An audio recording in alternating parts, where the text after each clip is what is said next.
Hello. Welcome to the Xirtus.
Synctank.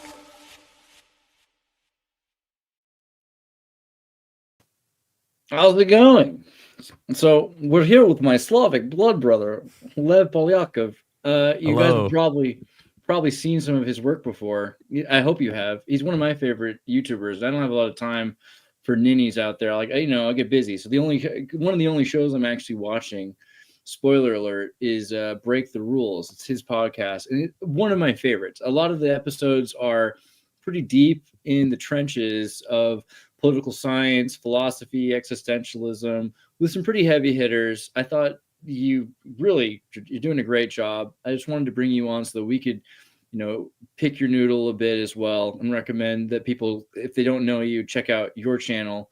It's just definitely important stuff. How are you doing this evening, sir? I'm doing great, Andreas. Thank you, and thank you so much, David, for hosting me over here.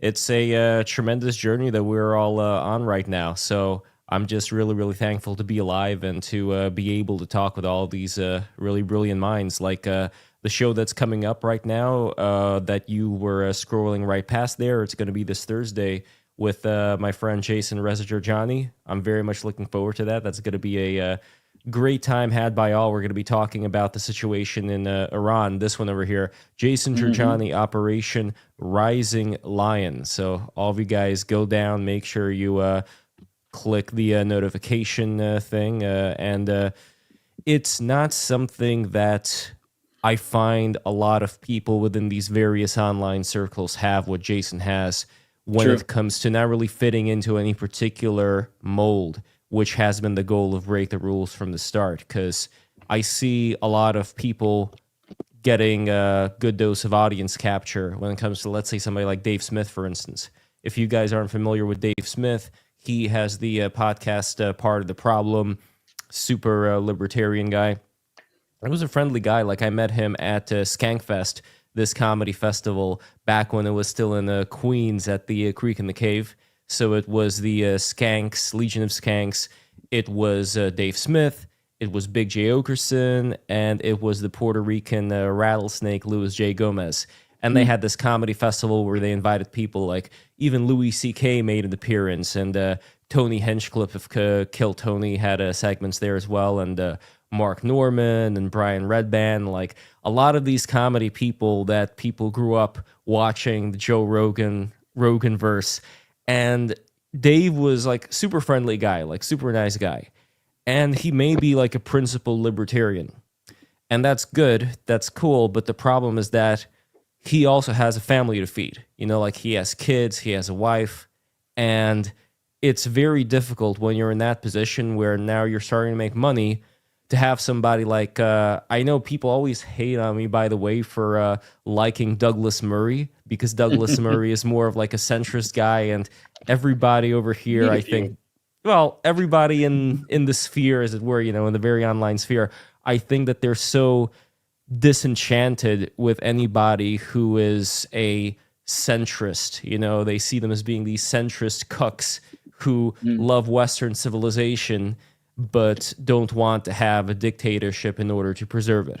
So anyway, I feel like people like Dave Smith talking to somebody like Murray, he's never going to agree on anything or most things Murray has to say, because if he were to agree, then all of a sudden a bunch of his audience would be unsubscribing.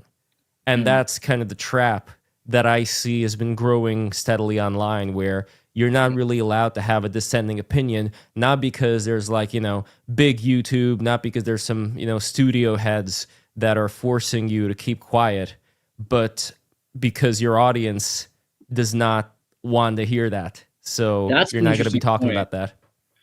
That's a good, that's me. Way to make me psychoanalyze myself in the first 6 minutes. But I've been doing a lot of these arguments with people, which I try not to do. I try to just have discussions with people. And then recently, like the Orthodox Christian movement, it's just kind of like waddled their way into my peripheral vision. And you sought them out. Keep that in mind. I mean, didn't you set up that group? It wasn't for them. You know what I mean? Like it wasn't they just kind of like found their way in there. And eventually I just kind of, can you defend or justify your religion? Blocked. That was basically my experience with a lot of the Orthodox people. And I didn't mind at first, but I just was like, eventually I should talk to somebody who doesn't completely suck. And I tried Jay Dreyer, and it's just impossible to not be frustrated with that man. But then Orthodox Luigi, I don't need to bring it up and make it like this big thing. The main issue was that the more people that block you on X, the lower your reach becomes. That's part of the algorithm. So you can get a bunch of people to follow you because maybe the Catholics are super excited that you're finally defeating their biggest boss level video game character. But then then the Orthodox will block you, and then the Catholics will be upset if you're not really just their putts. If you're not like just there for them, then they're going to block you eventually too. So it's just like you're a de jure hater. That's basically the only thing that they can find use for you in. And that's been my frustration. And maybe you're right. Maybe it's not just some grand overarching conspiracy, but just social psychology that's keeping us down. But why would anybody want to? Yeah. So like that was a very heated debate that happened on Joe Rogan with Dave Smith and Douglas Murray. And Joe Rogan himself, by the way, good example of somebody who's been audience captured too. Yeah, and not only that, but I have it on the word of Ben Avery, and he didn't just say this privately, like he's already publicly spoken about it. Ben Avery, he was Tim Dillon's former producer. He now has a wonderful show called Lemon Party, which I love very much. It's one of the funniest shows. I highly recommend. Are you guys familiar, by the way, with Lemon Party back in the day? The meme? For sure. No, I'm not. David, you're not. Andreas, can you define Lemon Party to David? Get him up to speed. The Quaalude thing? No, sorry. I mean, would you say it's basically like the disenfranchised millennials who were deciding that there was the lunatic fringe or the horseshoe theory, right? That's kind of how would you go that far or no? No, Lemon Party. The meme Lemon Party with the three old men. Oh, maybe I'm confused. I thought you were talking about the millennialists. Careful. There may be things that you should not show on the stream that are going to pop up when you search for Lemon Party. Okay? Just so you know, it's like one of those. All right. It's okay, so it's one of those shock site. Well, okay, this gives you a little bit of an idea of what it is. It's three old men. There's a picture of three old men who are, in their golden years. They decide to just have, a nice time with each other. Let's put it that way. And one of them looks Japanese. So, like, part of me thinks, wait a minute. Like three men, one lemon? Sorry. They're old enough to be World War II veterans, probably. At least, like, when that image was taken. And one of them looking Japanese, it makes me think, like, maybe this was their way of making peace. You know what I mean? Oh, okay. Like, three veterans from, like the different sides. Maybe the other guy was from Germany, from the Axis powers. One was from America. One was from Japan. They gathered and they decided to put their differences aside and Oh find wait, something. I totally know this. I've seen this. I know what you're talking There we about. Dig go. it. Okay. Yeah. So Yeah. anyway, Things we've let me. locked out since Goatsy and Mr. Hands, right? Yes, Old the days. good old days, absolutely. So anyway, The Disney version. Yeah, there we go. So Lemon Party is the podcast name, but Ben Avery, he talked about how when he was having dinner with Joe Rogan and Tim Dillon and Lex Friedman, and this is all like, private dinner, Lex Friedman could not stop praising Vladimir Putin to Joe Rogan. So it makes sense why Joe Rogan started putting out references about, something he heard on Russian TV. Why would he ever watch Russian TV segments unless somebody like Lex Friedman, who grew up in Russia, who treats Putin like, this sacred vessel and tries making the case for, Putin wanting love and all of this BS? It does make more sense now what the bigger game here is. And one of the most important voices, I think, today is not somebody who's a political podcaster at all, but I'm a really big fan of him. His name is Mike David of Red Bar. And for anybody, for anybody who is about it, dude. Yeah, you know what I'm talking about, right? Like for anybody who is within the orbit of Joe Rogan, Red Bar is their worst enemy.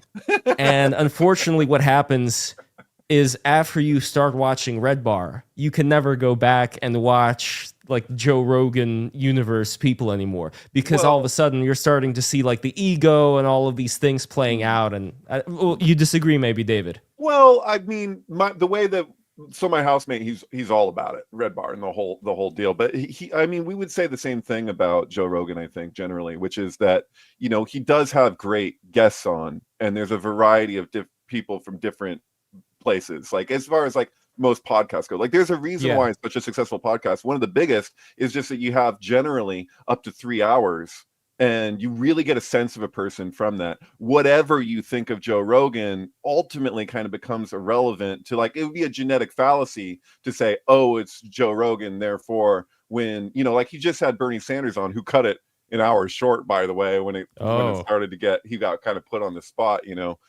which is pretty entertaining. Like, what was he put on the spot about? A few things. I mean, it kind of ended with him kind of saying about, with the fight the oligarch kind of mission that he's been on, he's kind of pointing out there's kind of a defect in Bernie's thinking, or at least, the way that Joe Rogan was presenting it is like, he thinks people, not just billionaires, but just like people would probably be more okay with this kind of like the idea of making, people pay more in taxes if what they saw their taxes going towards were things that they could really get behind, that they saw them benefiting them personally directly. So it's just like, if you say we want if you say there shouldn't be billionaires, like people say that on the left, it's very common to be like, there shouldn't be billionaires. So what's your solution? To just have the money that they have in their companies and everything just go to tax them? Okay, so now the government has it. Do we trust that the government's going to do a better job? So that's the thing when it comes to private enterprises and all this. So if their only solution is communism, is that really like, this is the issue with Marx. One of the big issues with Marxism is it's really good at defining the problems. He could, Karl Marx could tell you what the problem is. That's like over 90% of what Das Kapital is. But then you're like, at the end, you're like, okay, so what's the solution then? And if you're the solutions, okay, all right. Good, you can define a problem. There's a lot of people like that. Dave Smith is like that. Like, that would be one of my big criticisms of Dave Smith, is I don't see much solution focus. I see him talking about, I don't like war. Who likes war? Like, sure, there's people out there maybe that are like pro-war, but he'll say, if you don't agree with him on this and this point, therefore you must be pro-war, which is a pejorative kind of thing that he does, where he's just like, he goes to that level. That's not a real debate. So like, he's somebody who, if I met in a bar or at a barbecue, I'd be like, oh, this guy's pretty smart. He's read some books. He knows his shit.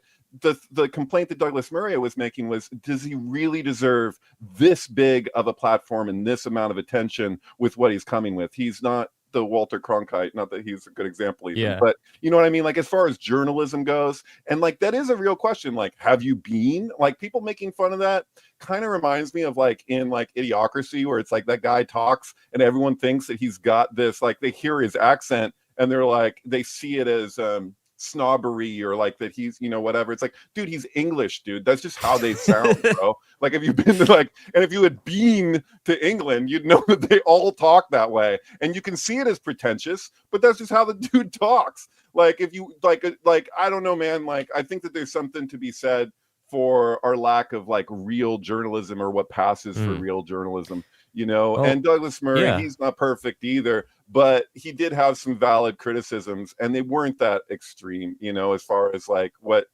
like he's, his issue with Dave Smith. So yeah, he doesn't want to censor. Like, I don't find him funny. Like, somebody sent me his stand-up, Dave Smith, and I was like, has he ever said anything funny? Like, I've never laughed out loud listening to Dave Smith. Maybe there's some bit out there that I haven't come across, but like the comedian thing, I'm like, either just be a comedian or be this. He's like in between these two worlds, and it's like, I don't. Well, same with another guy, Konstantin Kisin. Like, he's supposed to be a comedian, but I haven't ever seen him perform. I don't know.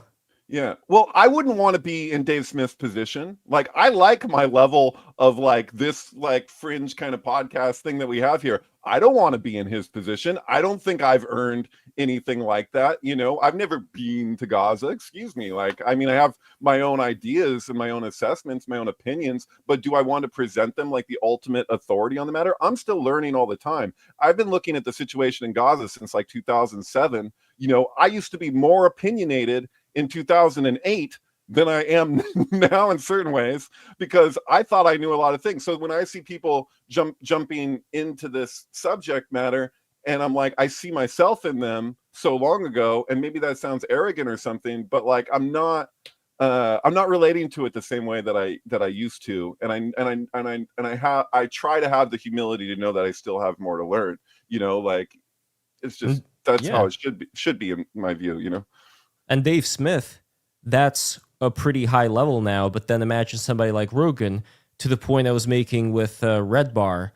Not only do they expose like the ego and all of that, Mike said something very important to Joe Rogan. I doubt Joe Rogan, or you never know, maybe Joe Rogan always watches Red Bar secretly, but what he said about Joe is that, Joe, you have to be extremely paranoid when it comes to your mailman, when it comes to the guy who sells you like the bows and arrows, when it comes to the guy who makes you coffee, like all the people who are around your physical vicinity, they may all be compromised. Like, they may all be like agents who want to say, certain things like in casual conversation on a daily basis in order to start molding your mind in a particular direction that would end up having certain geopolitical things down the line, as far as Joe promoting certain things, not even talking to Zelenskyy, by the way. That's the thing that surprised me the most. Out of somebody who is supposed to be so open-minded and willing to talk to anyone, he would not talk to the president of Ukraine. So again, like, to me, that points to there being not just one, but probably a lot of people where it's, pretty easy. You just get a bunch of money from the Russian government. You get a job at like the local cafe or whatever where Joe Rogan goes. I don't know where he goes, but whoever takes care of the day-to-day things in Joe Rogan's life, he has to get extremely paranoid now about the people who are in his life, including his friends. Yeah. His friends may be compromised too. Like, once you're at that point. Yeah. Oh man, that is a crazy. That just makes me feel. But that's like the thing is, like, how scared can you really be of the Liver King? I don't know. I feel like he destroyed this guy because to kind of flex his might, And again, with the Putin thing, like, I don't know how Slavic your conspiracy theories run, but like, how much do you believe in? Do you believe in Putin? Like, is Putin real? Like, I don't know. I keep thinking of Victor Pelevin's Generation Pi. If you read that book, and if you remember the story there of the creation of Putin, right? This idea that we'll create a synthetic, perfect dictator. And we had these low resolution, low poly Che Guevaras, but eventually, we came up with the higher resolution dictator that is malleable and plastic, and it's the perfect advertising tool created from the synthesis of Western classical capitalism or neo-feudalism and maybe the Soviet oligarchy of the KGB, which, I don't know if you that was supposed to be a question that I kind of answered for myself, but Right, how that's do you rhetorical there. how do you feel about Putin, right? Like how real is Putin, my friend? Really? That guy, by the way, looks kind of like Tim Allen. If you He's true. go back enough, yeah, this guy doesn't he look like Tim Allen? I It's see like it. a Russian Tim Allen. This guy right over here. We're All seeing right, his women, back. men, or pigs. Yeah, you know what? You mentioned This Tim guy. Dillon. This guy. There it I is. watched Yeah, I Tim can see Dillon's it. podcast the other day. I'd never like, other than when he interviewed Kennedy, which was pretty entertaining. I haven't seen like too much Tim Dillon podcast. So I watched his stand up on Netflix. I saw that they edited it weird. Like you can see there's times where it's like his sleeves are up, then his sleeves are suddenly down. It's like, especially when he's talking about like trans stuff at the end, it's like Netflix was clearly like, nah, maybe we gotta be a little easy here.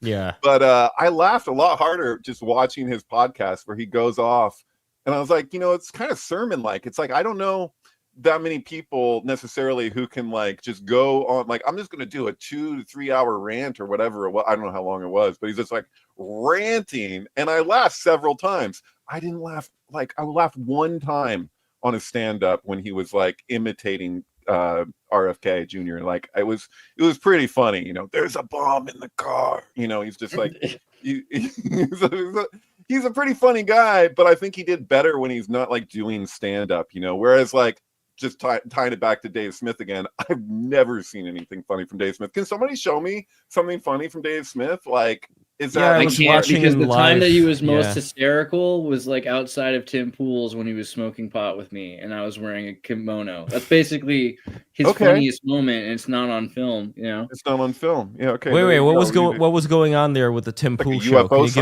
Can you give a little bit more details? I can neither confirm nor deny. No, I'm just kidding. I worked, when I used to work at Tim's and I did the Tim show, and then he was a guest on the show. I think he was announcing his libertarian candidacy, and he was going to be at Pork Fest or Ham Fest or whichever the libertarian, some non-kosher libertarian event in New Hampshire that they were working on. Mm-hmm. And it corroborates your point that he's a political piece. And I don't know how deep you want to get into this idea. I mean, look, you brought up Tim Pool just now. You brought up Tim Pool, so I might as well ask about the whole Russian money thing going on. Because look, when it comes Laura Loomer is the little doll from the Saw film, right? Oh, like, shit. You don't know that. Oh, she's nice. She's a friend of the show. That's just like Jackson Pollock, man.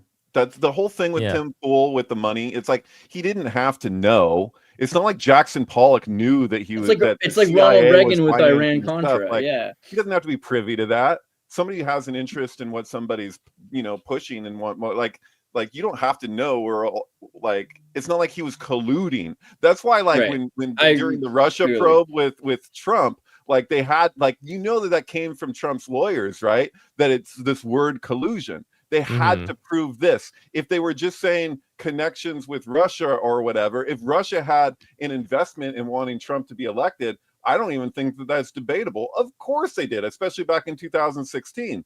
But the thing is that does that necessitate that he was colluding with the Russians? Like, that they used that word purposely, and you could see it in Mueller's, like at the end when he had that little he's sitting at the table and he's explaining the thing. You could see what he was trying to say. He's like, they had parameters around our investigation. Like it was set up in such a way that we had to prove these specific things, and anything else, no matter what it was, he got loans or whatever in the past before he was president that maybe he never paid back completely, whatever it was from the Deutsche Bank and the Russian oligarchs. Like that was irrelevant to the case, so you couldn't use that. It would be, it's not. If it doesn't pertain to collusion, it wasn't usable. So that was strategic because Trump got some damn good lawyers, dude. I'll tell you that. Say what you will, but they know what they're doing, But it still doesn't mean that there aren't things behind the scenes. So, for instance, if I was in Tim Pool's shoes and somebody was giving that amount of money, what was it, like several millions per month, and there was some mystery donor, I don't know. I would want to do a little bit more due diligence. The thing is, I hear you, but he's a skateboarder who was just trying to make a deal, and I think if anything he was hoping to be more adjacent to Israel than to Russia at the time. I really do. And I'm not saying I have zero criticisms of Tim, even as my friend, like I can say he wasn't maybe he was a bit myopic in circumstances surrounding this information. And as far as Tim goes, he thought Laura Loomer was on the up and up and completely knew what was going on. And it was really between the both of them that they ended up getting money that was adjacent to RT, right? So it's not exact. The way it's presented really makes it sound far more surreptitious than it actually is. And all that was going on was he'd already created some content. He was in the process of trying to get syndication for his already created content. I was a part of a lot of that content, and it wasn't that we were promoting Russian intelligence. I mean, it'd be cool, to be perfectly honest. I think that that's the thing, is I seem surreptitious enough. Like, you could easily imagine this creepy Slavic kid from California as having some sort of ties to Glenn Maxwell's or Robert Maxwell's Labor Party. I can totally see me as being far more that, but Tim's not aware of that kind of thing. He's aware, he's really in his own lane for the most part. So it was kind of the same thing. I've been watching just like hurdles that Tim went through for a number of years. And if you look at the media sensationalization of, oh, he's a cat kidnapper, or he's, working against Blue Anon, or that, he's really secretly working for Trump by helping Biden because he's from Vice, Disney. I mean, there's just so much stuff there that doesn't really tie together to really present I can in good faith accuse him of being something that I have no idea whether he is or he isn't. What I only go by is the results, and the results that we ended up getting from Tim's programs is that a lot of it has been, I wouldn't say, pro-Russia, but it has been more towards the libertarian isolationist point of view, which is absolutely not a rare point of view if we're talking about Alex Jones, Joe Rogan, you name it. This is a very standard thing. Yeah, but if I was a Russian oligarch, hell yeah, I'd be interested in having more people like Tim Pool reach more audiences. I don't need to set Tim Pool aside and tell him, okay, first you do this. No, no need at all. Just let Tim Pool do what Tim Pool's already doing. Exactly. And Israel plays the long game. And that's the thing. I'm like, I wouldn't blame Laura Loomer any more than I would blame Tim for being someone who, this is the problem with right-wing podcasters. And I'm not, again, with labels, but if you're not part of the Young Turks, CIA, USAID money, you got to get your money from somewhere else. And so if you're looking for YouTube money, you're going to try, oh, thank you. Thank you for finally this is why they end up promoting, they're shilling content, not just from the Russian intelligence or from Israel or Iran, but from, falafel companies or little like bean packets. Like, we were so excited about this new dehydrated lemon. It's these people need money. That's what happens when you're a YouTuber. I don't hold it against them at all. I just wanted to comment also, libertarians need to learn how to protect their ideology.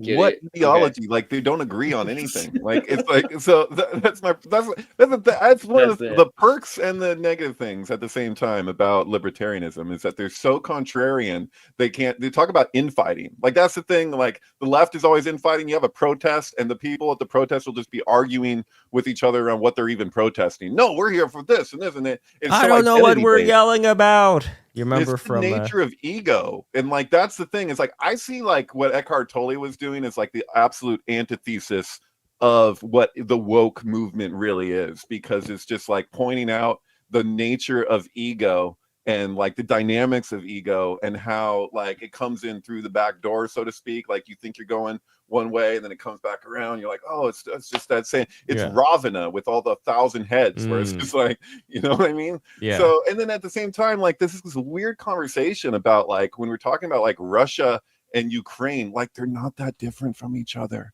Obviously, yes, one is much smaller than the other. Well, ideologically, very different. Ideologically, very similar. Both. There's both, dude. We're all Slavs. Let's be real. There's something about Slavs that is similar. I hear what he's saying. I agree that we always want to get behind the underdog, right? It's a Mighty Ducks thing. It's like we want to root for the underdog, but ideologically, there's a lot of similarities between Russia. There are a lot of differences too, and I hear what Lev's saying. You staunchly disagree. Depends on what you want to staunchly disagree. We're focusing on the differences, so I agree with that. Let Lev cook though. I want to hear Lev. Let him lay out the point. Like, why are you saying?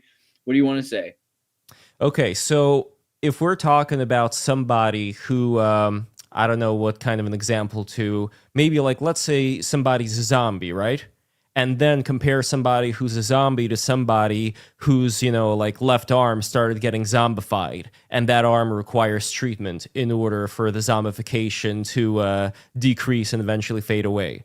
I would compare Ukraine to the man with the zombified arm, and I would compare Russia to the zombie, in the sense that a lot of the corruption, a lot of the bad things that I would say are a lot more Eastern coded, if you will, if we're talking about collectivism and a lot of this very angry demeanor towards one's neighbor. So a big Russian thing, I know, Andreas, if you'd agree with this or not, a big Russian thing is wanting to see your, not just your enemies, but like even your neighbors, like the people who you assume you are in competition with, to see them fall, even if it hurts you along the way, rather than having both you and your neighbors rise to like some higher state of being. That's unfortunately the mentality that's been passed on ever since the Russians have been serfs under the Mongols. Yeah, I would say there's a specificity to that hits particular people, maybe even Moscovian or big city culture. I don't think it's true of the entirety of what we consider the Russian ideology, but it's certainly something that's become prevalent. And I think any scarcity model, anyone who's suffered the Maslow hierarchy of needs, they're so comfortable with suffering that they're willing to endure suffering just to make sure other people feel it too. It's the angry ex-girlfriend thing. Yes, exactly. But I think Ukraine still go ahead. I just want to say that like I am speaking in a generalized way. If we want to go down into the nuances, so far you haven't said anything that I actually disagree with. So I haven't gotten to that point yet. So it's like, but I can see like I did say like a very like matter of fact statement, and I have to qualify that for what I mean exactly. So like it's kind of similar to the conversation of like the proletariat and the bourgeoisie. My sense is that if the proletariat had everything that the bourgeoisie had, suddenly what would stop them from just doing the same thing that the bourgeoisie did? I don't even think that that's like inherently like human nature. It's like a expression of neuroses. So I'm down with like the Wilhelm Reich idea that like neuroses form political parties. Political parties don't create neuroses. Like what is the cause of the other? And so when I'm looking at like Russia and Ukraine, I'm seeing a lot of emphasis made in the general discourse around their differences. And I can recognize those differences. And at the same time, I don't see it highlighted as much or emphasized as much, like how they are similar. So I'm kind of a devil's advocate kind of guy generally. So like when I approach it, I'm like, well, how are they the same? And so like with my rabbi, like I asked him early on in this conflict, because he's been following this for a whole lot longer than I or most people have. And I asked him about Nazis in Ukraine, and he's like, yeah, you think? And he like, because he's known that forever. And BBC used to report on that. CNN used to, like, all of these like big media companies used to go off about the Nazi problem in Ukraine. And then when this conflict, this current expression of this conflict started, and the refusal to finish signing the Minsk agreements, which is somehow debatable, like if Zelensky's even at fault for that, or if it's people surrounding him, like they elected an actor. Like if there was ever an instance where you could make the argument that somebody is kind of like I can explain this. I can explain the actor thing. Okay, here we go. Go ahead. When Zelenskyy was elected, he was like a very pro-Russian guy. He put on these airs of being this trailblazer, and you could say convincing people in the beginning with that whole series where he played a guy who got elected to president. So in a way, predictive programming, you could say. Back then, he was friends with all of Putin's people. Everything was fine. But I generally think that this war, the fact that Russia invaded, it did change him. He was a different man before and after. But what is he doing? So here's the thing. No. He did not want there to be an independent Ukraine. He wanted Russia in the beginning to have an influence over it. So what ended up changing? Wasn't it a peace ticket kind of thing? Like he was like elected as, like, under the sense that like I felt like that was influential to the Russian generation of children, right? Because he played the voice of Paddington Bear. the Russian bear, you know. So there's definitely like kind of an influence into changing Russia to be a pro-NATO state once Putin was tired enough. I don't think that was the case with him. I think in general he was much more aligned towards the way things were in Russia, and it took what Russia did to Russia change was kind of cool in 2014. It wasn't perfect, but they were building and their infrastructure was pretty impressive. The same way we look at China in the beginning of the 21st century and we say, wow, China was doing really impressive things they're not doing anymore. And this is the nuance, the caveat point you made, that a Slav, I mean, you said a Russian, is willing to hurt in order to make sure that their enemy and their friends are hurt as well. What is the Ukraine doing right now? Because essentially the idea is to destroy Russia at the cost of destroying their own state. Right, so we're kind of doing the same. You don't think that they're destroying themselves in the process? Like, Kyiv's gonna because get what choice? No, but the question is, what choice does a country like Ukraine have when it comes to fighting Russia? A lot of choices. Either give up. They have a lot. What's the choice? They don't have to give up in order to actually make some sort of a harmonization. They're harmonizing. They're making a deal with the one devil or the other. So by having day hookers from the West and having war brides be the last of your population because you kill all of your men, that's kind of the same thing as saying, okay, you know what? Russia is going to have some concessions as well. Realistically, Ukraine's just screwed because they have to be the slave to the Russians or the slaves to the West. And the West isn't going to treat them any nicer. And they're certainly not right now. They're in the middle of a tug of war. I mean, how is Zelenskyy being treated by Trump in the way he is, degraded and forced to dress like a butler or a waiter, somehow preferable to, you know, arresting? Well, you're talking about how he's being treated by Trump. I'd say Trump is a very particular exception here. I would look at a country like Poland and ask, well, how is Poland being treated? Or how are a lot of the other Eastern European countries being treated as far as Latvia, Lithuania go? Well, they're okay. I wouldn't say Poland into the NATO financier, right? That's basically what Poland's for. We've built up the world has built up Poland's economy so that they can finance NATO instead of the United States. That's still going to be, what is NATO other than son of Operation Gladio goes west? You know, we're not moving into a place where people have self-determination. And I don't think that's the thing. I'm not saying that Ukraine doesn't deserve to have it. I'm just saying realistically, this is not leading there either direction. I just don't see what choices right now are in front of us, because if we're talking about perfect, there is no perfect over here. Obviously, no, because once the decision has been made to render everything imperfect, then it's a mistake to render everything as equal. I'm not talking everything is equal. I'm saying that in the imperfect choices that we have before us, we have the opportunity to select the one that's the least bad. And in terms of what these third worldists want the world to be, if we're talking about the axis of China, Russia, Iran, South Africa, like all of those countries, and the influence that specifically from China is going to start creeping up. When it comes to that versus NATO, where sure, you could maybe have some smoke-filled room of people talking about Operation Gladio or whatever the hell, sure, I'm sure those people are still around if they're not all dead. But at the same time, you also have countries that want their best interests as far as they don't want to get taken over by people that are going to reduce their country to absolute shit, which is what Russia's habit has been so far. It goes into a territory, like it acquires the territory, and then the economy falls down. Nobody's building anything. Everybody's living in absolute squalor. This is, by the way, Crimea. That would be a good example.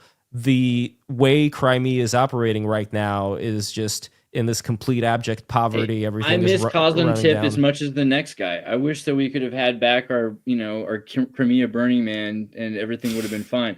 I'm not even kidding. That was one of my biggest dreams. Like someday I'll get to go.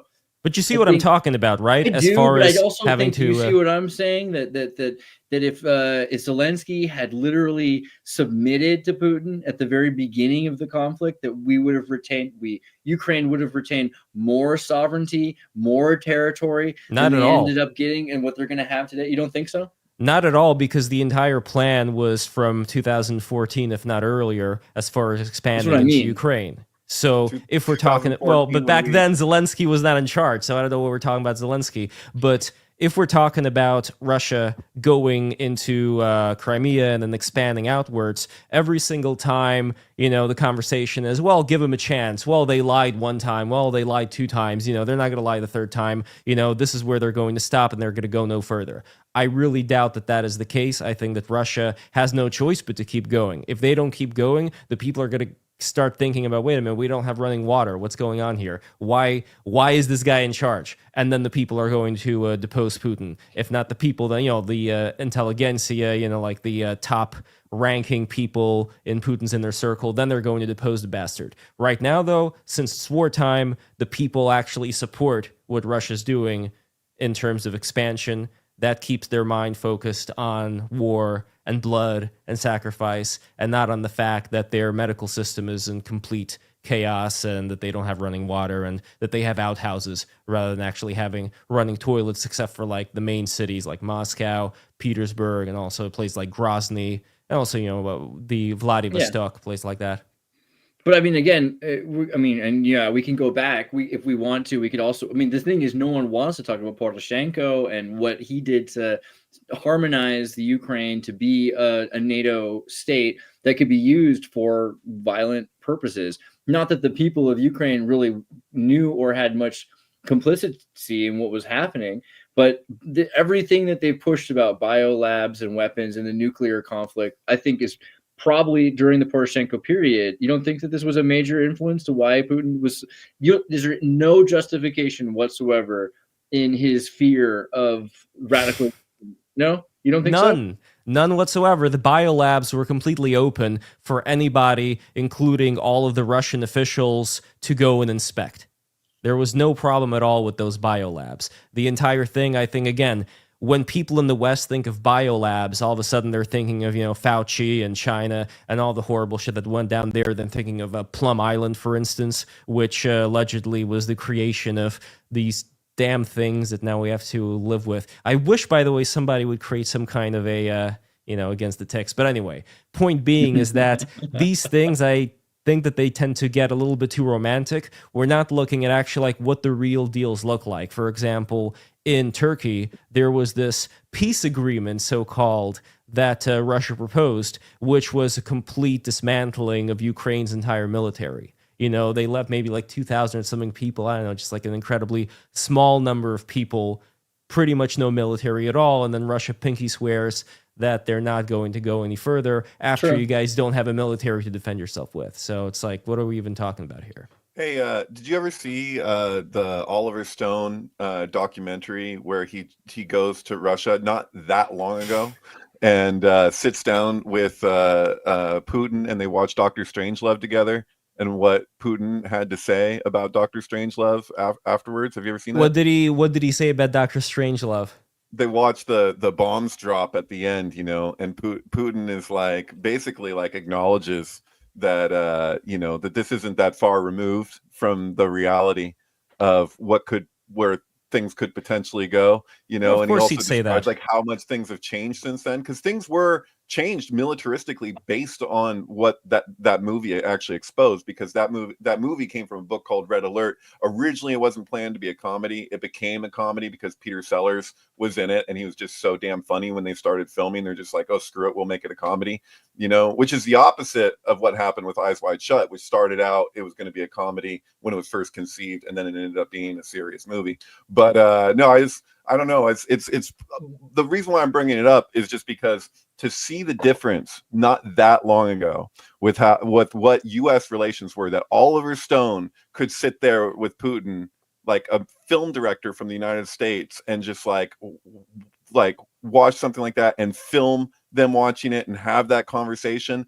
I like the days of like open communication, and I think it's really unhealthy in terms of diplomacy for us to get to a place where we're like, you can't even talk to that person. Like, how could you talk to them? Like, that's like, which is what happened, by the way. Taken Zelenskyy, to a level that's like that's harmful. People need to be able to talk. April peace talks in Turkey, in Istanbul, in 2022, right? It's important to remember that the United States and NATO was so influential in trying to bleed Russia there was very close to some sort of a peace treaty that was going to be reached in 2022. They could have done it then. You No, really don't I think just so? I just said what the peace treaty involved. It involved the complete castration of the entire Ukrainian Not the military. complete castration, but definitely one of the testicles. There were for No, no. sure. So again, it's like when You're not wrong. people are talking about this peace treaty, saying that like they rejected the one chance at peace. Like, no, it's complete bullshit. There was going to be no peace after that peace treaty. So again, if we're talking about like the broken promises, I see some people in the comments over here talking about these so-called broken promises. Okay, if we're looking back at what Russia was at the end of the Cold War and what these Eastern promises were, back during maybe I was like 4 years old or something like that, 3 or 4 years old, first moved to America from Russia, the Russian Federation that was finally known then. The economy started getting back up around 1994, a little bit, like it gradually started getting better. My dad started getting more work. And as we were leaving, we were noticing that a lot of these stores finally started having, their shelves stocked with things. Yeah. In the 90s of like 91, 92, obviously, the bad old days, what was happening there? Just to show you, how evil the West is. The aid money that the United States and Europe sent over to Russia, you know where all that money went to?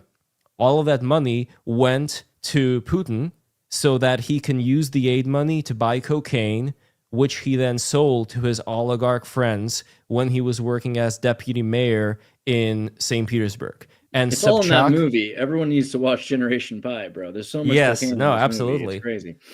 And he ended up killing Sobchak. He ended up killing the mayor, which is why he provides to his daughter Ksenia Sobchak to this day as kind of like a thank you, like a sorry, I had to do the needful.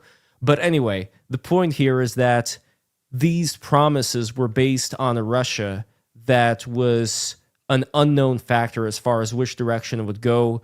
In the late 90s, when Putin became president, Russia had a liberal parliament. It had a government that was getting Russia out of debt. Things were going good when it comes to the oil and all of that stuff. So things were looking up for Russia.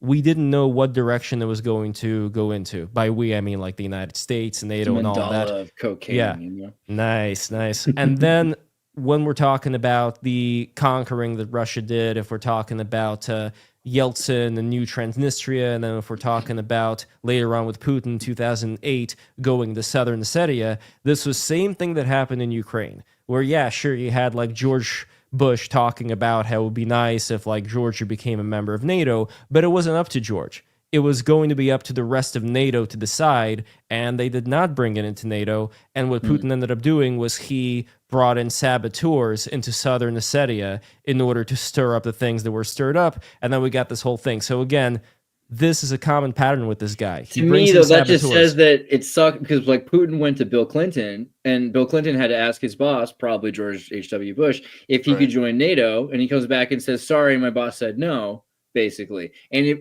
every step along the way, it shows you that there's an effort.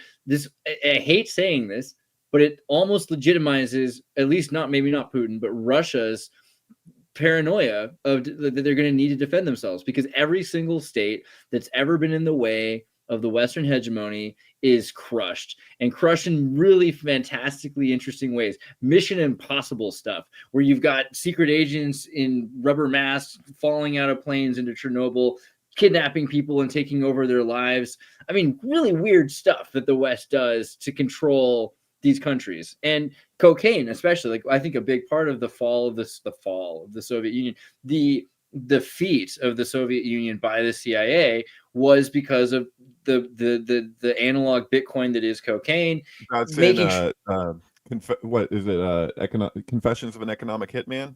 It's like a big chunk of that book. It's like how that went down. And now the things that have come out about USAID, like none of this is as people treat it, like the general population, like what aid means. So let's not pretend one of these people is the good guy. We're not doing right. that. That's the point. That's the takeaway. Like, I don't like it. No, but sure what are we nice if comparing? We lived in that what are we- world where we could do that thing. That's why I was like talking about like we root for the underdog and the Mighty Ducks or whatever. It's Are we like, going to talk about whoever's Zelenskyy and cocaine, or let's not? Let's not do There that. we go. Yeah, no, I mean the coke is freaking everywhere, man. Like that's the thing, you know. No, I'm but sure they again, got what the is good coke. what They is don't no? have What that is the many evidence here of Zelenskyy and cocaine? I'm a little bit confused. Again, like you guys tell me what are we talking about here? You don't think that Zelensky's like Jack no, Nicholson at the end of The Shining in the snow? Okay, all right. I think that's what people like to hear. I think that's something that appeals to people's sense of Russia being the underdog within particular communities online. I think that Zelenskyy is a really interesting character. He's an actor by trade. If you've watched the entire show, Servant of the People, and Paddington Bear in Russian, then you can see how the CIA works to create propaganda that is soft, time released in the psychology of its audience. So something that you see at 6 years old really matters when you're 16, and something that you see 3 years before, like during the Poroshenko period, about Servant of the People, which is, I mean, CNN, Netflix, Freudian slip, released a bunch of footage of the Servant of the People the first season, but didn't show seasons 2 and 3. I think it's quintessential that people watch the entire playbook of Zelenskyy from Servant of the People, because it shows you what the narrative was supposed to be about the collapse of trust in government, the rise of technocracy, the glasnost transparency movement that he offers, and what the difference is in Ukrainian ideology from Russian ideology. And a big part of it, it gets back to what we wanted to talk about at the beginning of this when we first were saying, is Western liberalism, and whether or not Western liberalism is a finite, self-corrupting, something that will destroy itself, or if it's something that can endure, right? And that's a hard question to answer. I don't know how you. I think Zizek addresses that pretty well in various places. I mean, you know what I'm talking about. But here's the problem, though. You guys are talking about again Zelenskyy as being like some CIA stooge. What I was saying is that Zelenskyy. Like what I was saying is that Zelenskyy was working for Russia. He was a Russian stooge. Same thing with like. I think that was kind of the point of the '80s, right? It was a lot of double, triple agencies. When John McCain and Lindsey Graham showed up in Ukraine, and they promised the soldiers what they were going to do for them with Russia in the future, like I think they meant it. Like I don't think I think that everything that they promised came to fruition. That doesn't feel like a coincidence. You know what I mean? Like, well, if we're talking about people like Victoria Nuland and all of that, obviously there are people out there who have certain interests in mind, but I don't even think I remember talking with JP Lindsley about this, who is stationed in Ukraine right now. He's a very interesting journalist. And from what I recall in the conversation with him, even Nuland did not want Ukraine to have this kind of independence. And with Burisma was a Russian company. It was a company that was associated with the Russian government, even though it was in Ukraine. So again, when we're talking about a lot of these things, I don't think we're giving enough agency to the Russian side of it. I don't think we're giving enough agency to the FSB, who, in my honest opinion, the FSB and a lot of these Russian spooks out there, they wipe their asses with the United States media apparatus. I think that they look. Yeah, I think that they look at a lot of U.S. media people. I think they look at a lot of alternative media people, particularly the alt media. Yes, as complete fools. As naive political prostitutes that they can exploit, which is why I think that they mix a lot of truths when it comes to various conspiracies that probably are true, and getting Americans rightfully riled up about a lot of bad things that are going on in this country, while at the same time bringing in little snippets of, like, the Red Scare girls, for example, were talking about how Ukraine was like run by Nazis, even though if we're talking about like on the ground numbers, well, hold on a second. If we're talking about like on the ground numbers in terms of like this was pre-war, the Ukrainian parliament, it had maybe like 0.6 or like 1 something % of people who were like in the far right party who ended up getting elected to parliament. So we have to start separating the boogeymen of what we want to justify Russia maybe having some kind of a point in this. We have to separate that from what the actual reality is on the ground, because if not, then we're kind of playing into people who have just as much, if not more, agency as far as their worldly ambitions. If we're talking about the FSB, if we're talking about China, I mean, just think of Gavin Newsom, kissing the ass of Xi Jinping and the influence that the Chinese have over here in America. We don't like that very much. The alt media people don't like China very much, last thing I checked. Yet at the same time, they're completely ambivalent to the fact that China is the de facto owner of Russia.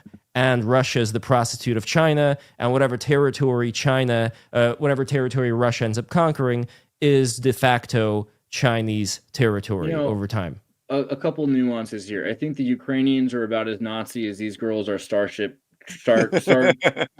Wars troopers, right? Because there's a cosplaying effect here, and the West loves to do this, where we use the Nazi bat. And I wonder sometimes. I mean, I'm Slav, so I go deep with my rabbit hole of conspiracies. If that's not an affect, in order to make neutralize eventually in a generation the accusations about Nazism, so that they themselves can be created a fascist military dictatorship out of the collapsing Western liberal democracy. It's very easy to use democracy to create. Look at all of the dictatorships that came out of democracies. It just requires you to no longer be afraid that fascism is going to happen. So if you just say, well, this is obviously a joke, and if you call every vegetarian a Nazi or every art student a Nazi, then eventually you're just going to think that, Kanye West is a Nazi, right? That's basically what we did with the as a battalion. The other thing is that there was a pretty cool Toad King at one point. Speaking of Keck and Pepe, look how happy he is. Dude, yeah, you know what? Everyone in China was happy because it was freaking awesome. It was awesome. There was a point when China was doing well, and you could say what you wanted to because it didn't matter because they were just moving up so fast and drinking champagne and things were going so swell. Right? Everything kind of collapsed in 2008, and we can talk about the autonomy of being a service economy for another nation that isn't able to pay its own bills. But there was a point. There was a point when you could say what you wanted to in China, and people weren't afraid. And that ends as soon as you have a scarcity-driven economy that needs militarization. That's exactly what happened to Russia. Russia was amazing in 1999. Maybe you disagree, but I think in 1999 it was like, they had a liberal parliament. They had a liberal parliament back then, dude. That's the whole point.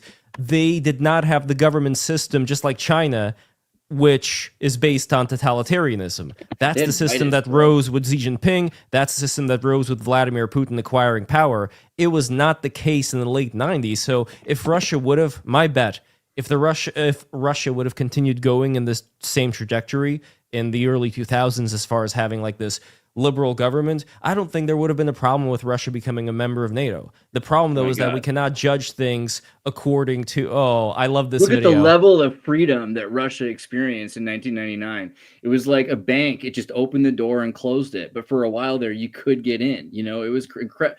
I mean, yeah, good times. Okay, I'm sorry to reminisce. But. No, I wanna actually show you something because you showed this guy. Like, look at these alien beings that are around him, right? Right. So there is a video by Utada Hikaru, and I'm trying to remember what that video is called. She's on this train, and the train goes up to the moon, and it's very similar, like the alien designs, to this particular video. I'm just trying to remember the name of it. Are you guys familiar with Utada Hikaru? Vaguely, but not really. Oh, okay, it's called Traveling. So if you go to Utada Hikaru Traveling 4K, you're going to find a video. Obviously, don't play anything. No, this is the low quality. There we go. Yeah. Ooh, yeah, so obviously don't play any audio, but just look at the aliens in this video. Mm-hmm. She's on this train. If you skip a little bit forward here, there's it's the train. Like the subgenius Raelian. Oh, yeah, look at these aliens. Don't they look exactly like the aliens from that Russian music video? Hyper-Contrarian. How long after Home Alone did Macaulay Culkin do that Russian video? Wait, which Russian video with Macaulay Culkin? We were just watching, right? Wasn't that Macaulay Culkin? It does look a lot like him, doesn't it? Yeah. I never in my life would have said that. But yeah, you're probably not wrong. Are you guys familiar with Utari Hikaru, by the way? Not really, no. She looks great though. It's exactly my taste. I think she was the best-selling Japanese artist of all time Really? for her album First Love. I will So listen yeah, to you could it. see the aliens here. It looks exactly the same. But this is a good music video too. Are you going to sink into the Raelians with this, David? Is that I'd love to. I'd love to talk about those guys. I mean, because that was a big thing with Elon Musk and his support of Ukraine and Kanye West, right back to the. Wait, Elon Musk supporting Ukraine? Elon Musk was like anti-Ukraine. So Elon Musk supported both sides of the war, just like IBM. At the same time, kind of what he's doing right now with the Republican Party and the GOP. How can you make more money than during wartime? Please let me know. I've been trying to ask for fair enough. Like, but his whole idea of giving access to X-Link and Kanye West, the first time he was blocked, it was because he pointed out his association to the Raelians, who were known for clone aid and their association with Epstein and the first human clone that was at least declassified, Eve, right? This idea, I don't know how far you go with that, right? Clone aid, right. Eve. Well, if you want to get into what Elon Musk's, he has a few connections with realism, but one of them is their investment in that organization's investment in Africa. And so they're basically like in West Africa. So they're basically setting up like I don't even know how these surgeries would work to reverse female genital mutilation surgeries. So like, and that's obviously presented as the most humanitarian thing that they're doing with Africa, but it also, there's suggestion that they're using that as a means to get more than their foot, like their leg in the door in Africa, because Clitorade. Don't be confusing that with Gatorade. So it's all it's I want this show to be a little sinky here, because this is because it's great to talk politics, but this is some super high weirdness going on. This is the world's biggest UFO cult. And if you go to their website, you can see that the head of this cult, Mr. Rail, things named after his last name, right? He names like Elon Musk as like a what do you call it? He's like a dignified member of the group. Like they've basically given him kind of an official title and his connection. So when Elon Musk is saying, I'm an alien trying to get back home at business meetings, which many people have reported, and how weird he can be with his like alien thing historically, it's like, it seems to be allegorical. Like he's from Africa, he's trying to get back home. The Realists literally, in their own words, and the head of the organization, they want to create in West Africa the same thing that Israel has as far as this like birthright citizenship deal, so that blacks in the U.S. will have this kind of like ability to populate, go back to Africa and populate these areas the same way that Jews can go on birthright and have their expenses paid for to stay in Israel if they participate in this big experiment.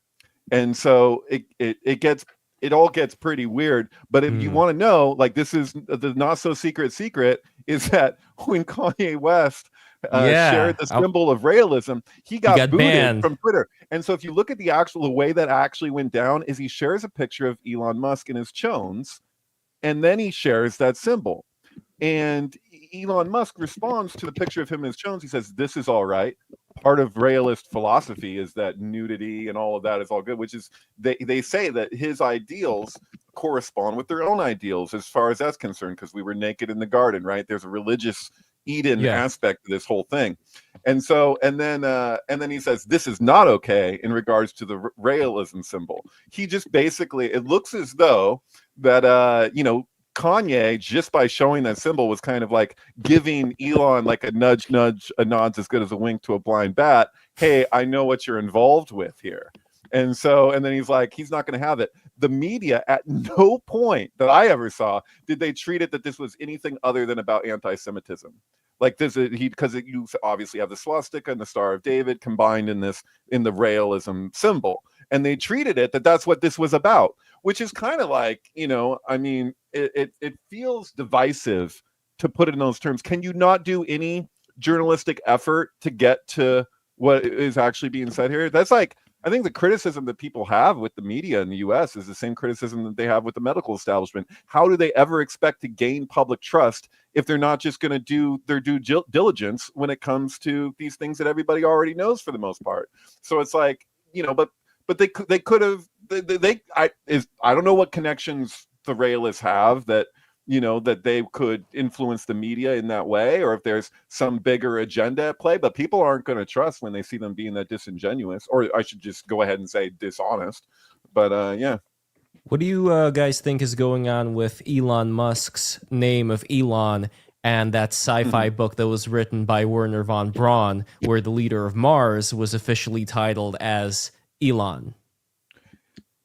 Couple things. There people were saying that his father knew that, was hip to that, and then he's literally, but it's just a title in the book for one thing, right? And so it's the other thing is Superman is Jewish. So the important thing to remember is like the S symbol in Superman, this came up earlier, that it actually represents Kal-El and Elohim and El Elyon and all those things. And Elyon is really, we're pronouncing it Elon, but it's really El-On. When On represents. There's a whole thing. He hasn't started his own fragrance yet. I mean, Trump beat him to a fragrance? Come on. Where's the Elon Musk?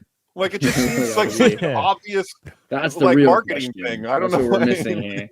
But Heliopolis, something that was brought to my attention by David, actually, is that the ancient name for Heliopolis was On, right? So the city of the god El, and El is also not just the god of the Jewish people, but of Babylon, of the and by the way, Babylon, Bab-El, that's like the gateway of God. Exactly. Right. So this is the Masonic Trinity. Is the On is the last part of Jabalon. So you have like Jaws and Yud He Vav He, and then you have Baal, and then you have On, which I think is Ayin Vav Nun, something like that. But it's the gematria of On is interestingly is 707. The gematria of Oz is 77. Oz is strength, On is strength, but On is idolatry in the Hebrew language, whereas Oz is the integrity of the universe. It's like Yakin and Boaz, right? The two pillars are literally established in strength. So it's a false strength. So it's like, and the fact that Heliopolis is literally named that in the Hebrew is just fascinating. And so it's said that there was actually these like synagogues in ancient Egypt that were basically the rabbis, kind of similar to like the Babylonian rabbis, who actually like integrated and adopted that Egyptian mysticism into their own thinking. And so there's like kind of two schools. There's like the people who are rebelling against Egypt completely, and then there are the ones who are integrating and being a part of that. And so that's the argument of like Ra being evil in Hebrew, literally translating to evil is like to worship the sun is to like, not reserve one's awe for the Godhead that's beyond that. So it's like as luminous and brilliant as the sun is, providing all this life and energy and all this stuff, it's still not the most high, right? Which is kind of similar to the Patanjali idea of neti, where you say not this, that the path of liberation is a path of negation, that you don't ever settle for something and say, oh, well, surely this is God. The Buddhists have a similar thing too, right? Like with Buddhism, you're supposed to take everything away until nothing is left, and that's why they're talking about how you really are nothing once everything else taken away. No thing, exactly. But then that still leaves the question of, well, what is the point of all of this? Like Jason Giorgiani talks about the point being the maximization of creativity. If I were to pick something, I'd say that that's a pretty good candidate. But then the question is, when you start to reach enlightenment and understand, or at least, according to the Buddhists, that you are no thing, how does that affect your playfulness? How does that affect your interaction with life versus the average Joe? Well, this comes down to like currency as like a current that exists in nature and currency as money, right? It's the two snakes. It's Moses dropping his staff and it literally turns into a snake. And then there's the Egyptian magicians who are like, hey, we can do that too. And it's just like a trick, So it's like, that's the difference. Like, it's a question of like real magic versus sleight of hand magic. That like, it could be argued that potato farming is real magic, because how are you supposed to infer like that this will lead to this, like it might somebody could perceive that as like a magical act when it is in fact a natural act, and so this is the old anthropological idea of like one aligning oneself with nature versus going completely against nature and imitating nature, but not really integrating and being one with this. Oh yeah, I saw this post. This one had me tripping, Andreas. Good one. See, this is why I got in the fight with the Orthodox. I really didn't want to do this, but they were bringing up. Right. They're like the Muslims worship a demon because obviously they worship a different god, but there is no other god. So like there's just so many logical fallacies. But the word in Aramaic for Elohim or for Eloi, because Elohim is plural, is Eloch, and Allah and Elah. Look at them written down. You'll notice the only You difference just change the vowels out and boom. Hey, what do we know about Jews and vowels? Like I remember the rule there. Yeah, so basically you've got the same word written down. In the ancient world, they didn't actually have dots for their vowels, and so this is the same word over and over again. And this pluralism of God is interesting because the Muslims are pushing for a monolithic, monotheistic, monastic, mono, and it's not a trinity either, because there's the divine council, 613 beings, at least 613 mitzvahs, 613 parts of the soul, 613 laws, 613 parts of the human body. Is that a special number? Is that a special number, 613?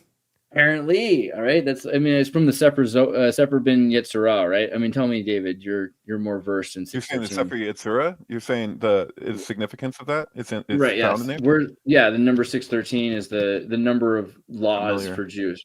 Really? No? Okay. Yeah. No. I'm agreeing with you. I agree with you. Yeah. You know this because if you go to the 613 commandments, it's a very important number. It's basically everything is broken down into 613 parts, right? Mm-hmm.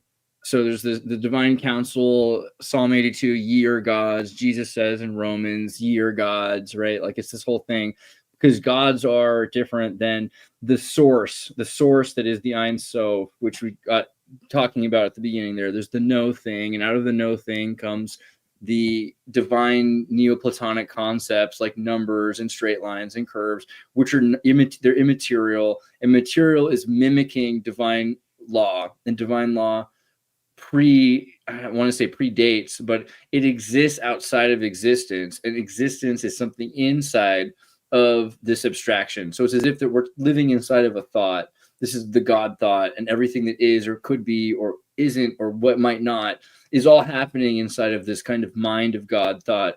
But it's all built on predetermined concepts like these ideas of straight lines and curves and geometry, which we're not democratically inventing rulers. It's not like eventually we're going to get to a civilized point where we invent a straight line and then rulers exist. It's that we're trying to mimic or exist in effigy of something that can't exist because it's beyond existence itself, right?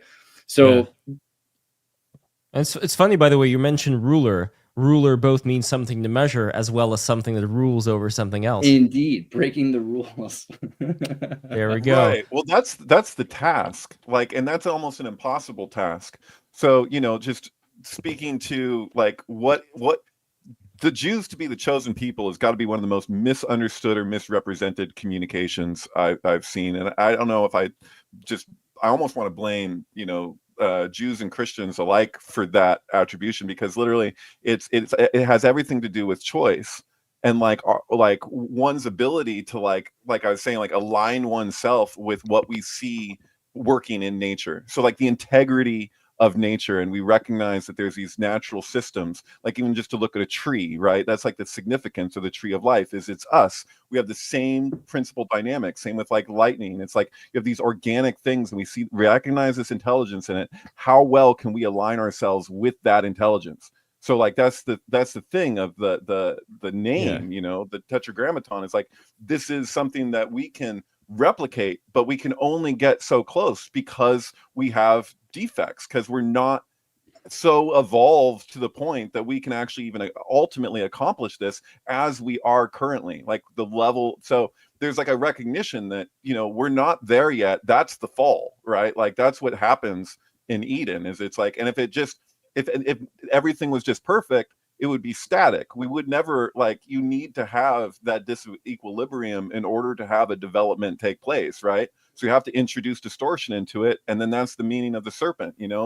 It's a challenge, and so of course this is where scapegoatism comes from. Is that if you see somebody who said we have the ambition to be this great thing, and we see that we've been called, many are called, few are chosen. We have to like meet this demand. And then the amount of criticism, there's self-criticism. Like, how are you ever going to be that thing that you've projected? And like, it's next to impossible.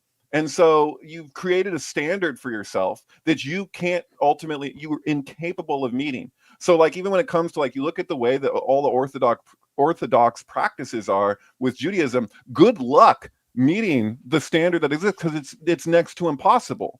And so you have to, if one is actually orthodox, like part of it is that you have to be relatively easy on yourself, that because that there is no end to how perfect you could do this. Like, you can't, like, to reach that level is like, would take everything. And then you also risk just becoming so freaking anal with your life that you basically are just complete OCD. Like, it could just turn into absolute neurosis. And honestly, I think it's one of the reasons, let's be honest, why there's a lot, like, look at Woody Allen. Like, I don't know how practicing he was, but you have like this neurotic tendencies of Jewish people, because like, you're setting things up to be OCD. You got, I got this rule and this rule and this rule and all these things. I think the best you could do is kind of like consider why we do the things that we do. And that's where the gospel kind of comes in, as Jesus is calling people out for saying, why are you even doing what you're doing, this practice? Like, if it's like, you say you don't eat pork or something, like, there was a reason why we didn't eat pork, right? Because you get freaking sick. I forget what that disease is called that you get from that, but did we lose you? Oh, no, you didn't lose me, but hold on one second. Okay. Yeah, I'm just saying that there's reasons why we have these rules in place. There's reasons. And if something is just coming out of superstition, then you should probably reflect on that, So there's always that distinction. But yeah. Yeah, I was going to pull up about Western liberalism. I think Leva wanted me to hear this part, though, is that it's hard to this I think justifies the Sharia, or not justifies, but I can sympathize with the existence of the Sharia, occult, military fascism, and any religious group that's trying to take over in Western liberalism, right? Because they're pointing out this probably important idea that nothing we're inventing is new. And this is something that the West has realized probably from their weirdest artists. We're manifesting into and realizing something that's a concept that predates any materialism. It exists outside of time. And we'd like to think of it like democracy leads towards, or democratic processes and mechanisms lead towards more phenomenological diversity, if not freedom. And it just seems to be the opposite. It's monarchistic groups. You think of Cromwell versus Charles II in England, where the democracy of Cromwell becomes puritanical, and it's a hierarchical erasure of each other's rights by taking the smaller groups and creating cross-sectional diversity that you can take away the rights of individuals, whereas some sort of a benevolent dictator can say, I'm going to give you all freedom of speech because it benefits me, or it amuses me, whatever the reason is. But it's out of something like that. And that's the other issue with classical Western liberalism, is that it's a trade-off again, and we're trading off. I think a big part of Western liberalism is maybe lesser governance, so that there's more self-determination. Would you agree that that's something about it's also like largely guilt-based, which becomes ironic, which is how something can, but one of the ways in which something that doesn't initially present itself as religious turns into a religion for all intents and purposes. And I'm seeing that from a lot of the ideological stuff from the left, because they're so anti-religion generally. And then, like I was saying about ego earlier with the back door, it's like, oh, look, now your ideology has gotten to the point that you're showing all the character traits of a religion in the classical sense. And your authority does that. Your authority does, because it's like Nietzsche talks about, like, Christians were really cool when they were living in sewers. They were super polite, but once they become a government, like under a government, when they have authority and they can kill people they think of as sinners, it can be pretty bad. Like certain Christian Right, right. The like, heretics, right? You're a heretic if you don't I'm a fill super out all heretic. these Yeah. check boxes. It's why I fell out with my community, you know? Like I really would love to just like get along with everybody, but they come across one place where I don't have the complete checkbox, and it's like, oh well, screw you then. You know the Goes to that definition level. of heretic, right? Like the etymological definition of heretic from the Greek I know heretikos. pagan is like civilian, but what is heretic? Exactly, because pagan has to do with Corpus Christi. Either you're a member of you've been drafted to the army or you haven't. But heretic means from heretikos, able to choose, right? So Christ was a heretic. One who holds a doctrine at variance with established or dominant standards is from the 14th century. But if you go back to the original, and even that kind of just having different, if you're not submitting, so yeah, this is why Islam is an interesting word, because Islam has to do everything, with dude. That's the thing with communism. I was saying this in a recent episode about like communes being equated with communism. You're like, the great thing about a commune is that you can opt in or opt out. It's like the controversy right now with like wearables. You're like, yeah, well, if it's a watch connected to something you put that measures your health levels in your body, like then maybe you don't have to spend all this money to go to the doctor all the time to do all these tests, because you can take it into your own hands. EMF is a problem, but the scary part would be if you can't remove it, and then you're talking mark of the beast type stuff, you know what I mean? But it's always like, it's the Matrix Reloaded. A problem is choice, and like, can you opt in, can you opt out? And that's what I'm saying about like, to be the chosen people is literally the people who choose. Like, what are you choosing? Like, it's like, this is a responsibility. That's the thing when you get into existentialism, is how much responsibility is put on the individual. Like, it's not there, like you're in a position where your choices matter and they affect other people. Like the classic Jewish notion of sin is like a collective thing. Your choices affect other people. That's why there's no real personal salvation. Like there's no like that relates to ideas of like heaven or hell, right? Like, this is something that just came from preachers talking to illiterate people for so long about like threats of hell and hopes of paradise. Is that they're literally like they're literally trying to scare people into this place. But it's like it shouldn't be a matter of any of this, like morality versus ethics or whatever. It should be like a recognition that the choices that I make affect other people. We're all in this together. It's like that comes down to the bodhisattva question. Like if you want to like remove yourself from everything, it's like, no, we're like, if you get out of Plato's cave, do I go back in and do my best to like help the other people come out using their own shadow language? Or do I just like stay in the paradise that I've gotten through? I've become unatrophied and now I can just enjoy. You know what I mean? It's like, yeah. There's a lot of personal responsibility that the founders of the United States wanted to imbue in the people. The only problem is that once we have, number one, a lot of spoiled people, like a lot of the theater kids that were voting Madmani in to become the mayor of New York. I'm so sorry. I know you're a New Yorker, so like I've been meaning to say, are you all right? I mean, look, it's not over yet. The only problem is that we need to get Cuomo off of his ego trip, because the man still feels like history has not been kind enough to him, and he needs to assert his will over reality. He's at the craps table, and he's wasting the last of his It reminds me of what's been happening every goddamn election forever. Like, I've seen Hunter S. Thompson talking about this in 1972, of how many more of these lesser of two evils, bullshit things do we have to sit through before we can get ourselves straight enough to have somebody that like represents like the majority of what people actually want. Like Cuomo isn't the best person to go up against him. Like Eric Adams, I guess, would be preferable, but like we're not getting anything that this shouldn't be what it comes down to, is these extremes, right? What are we talking about? What Cuomo people want? Represents one extreme, he represents another. Like, well, I wouldn't say no. I wouldn't say extreme. I think that Eric Adams and Cuomo as well, they represent more or less keeping things the way that they are, which may not be as exciting, but it may not be the worst thing either. Because I think a lot of people are too anxious.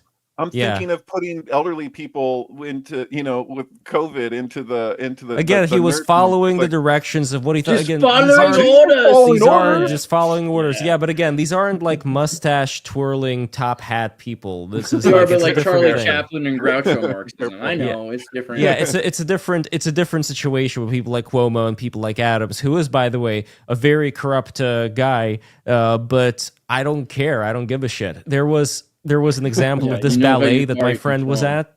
My friend from Britain, he was attending this very fancy ballet performance, and there were ambassadors there, and like really rich people. And then Eric Adams took the stage, and he was holding court, and he begged all of these foreigners that came in, all these rich people, to spend money in New York to see this and go there and spend your money. If you're not from New York, spend your money tonight.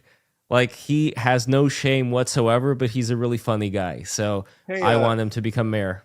When we say the people seizing the means of production, because that's Mamdani's own, grab them by their means of reproduction directly.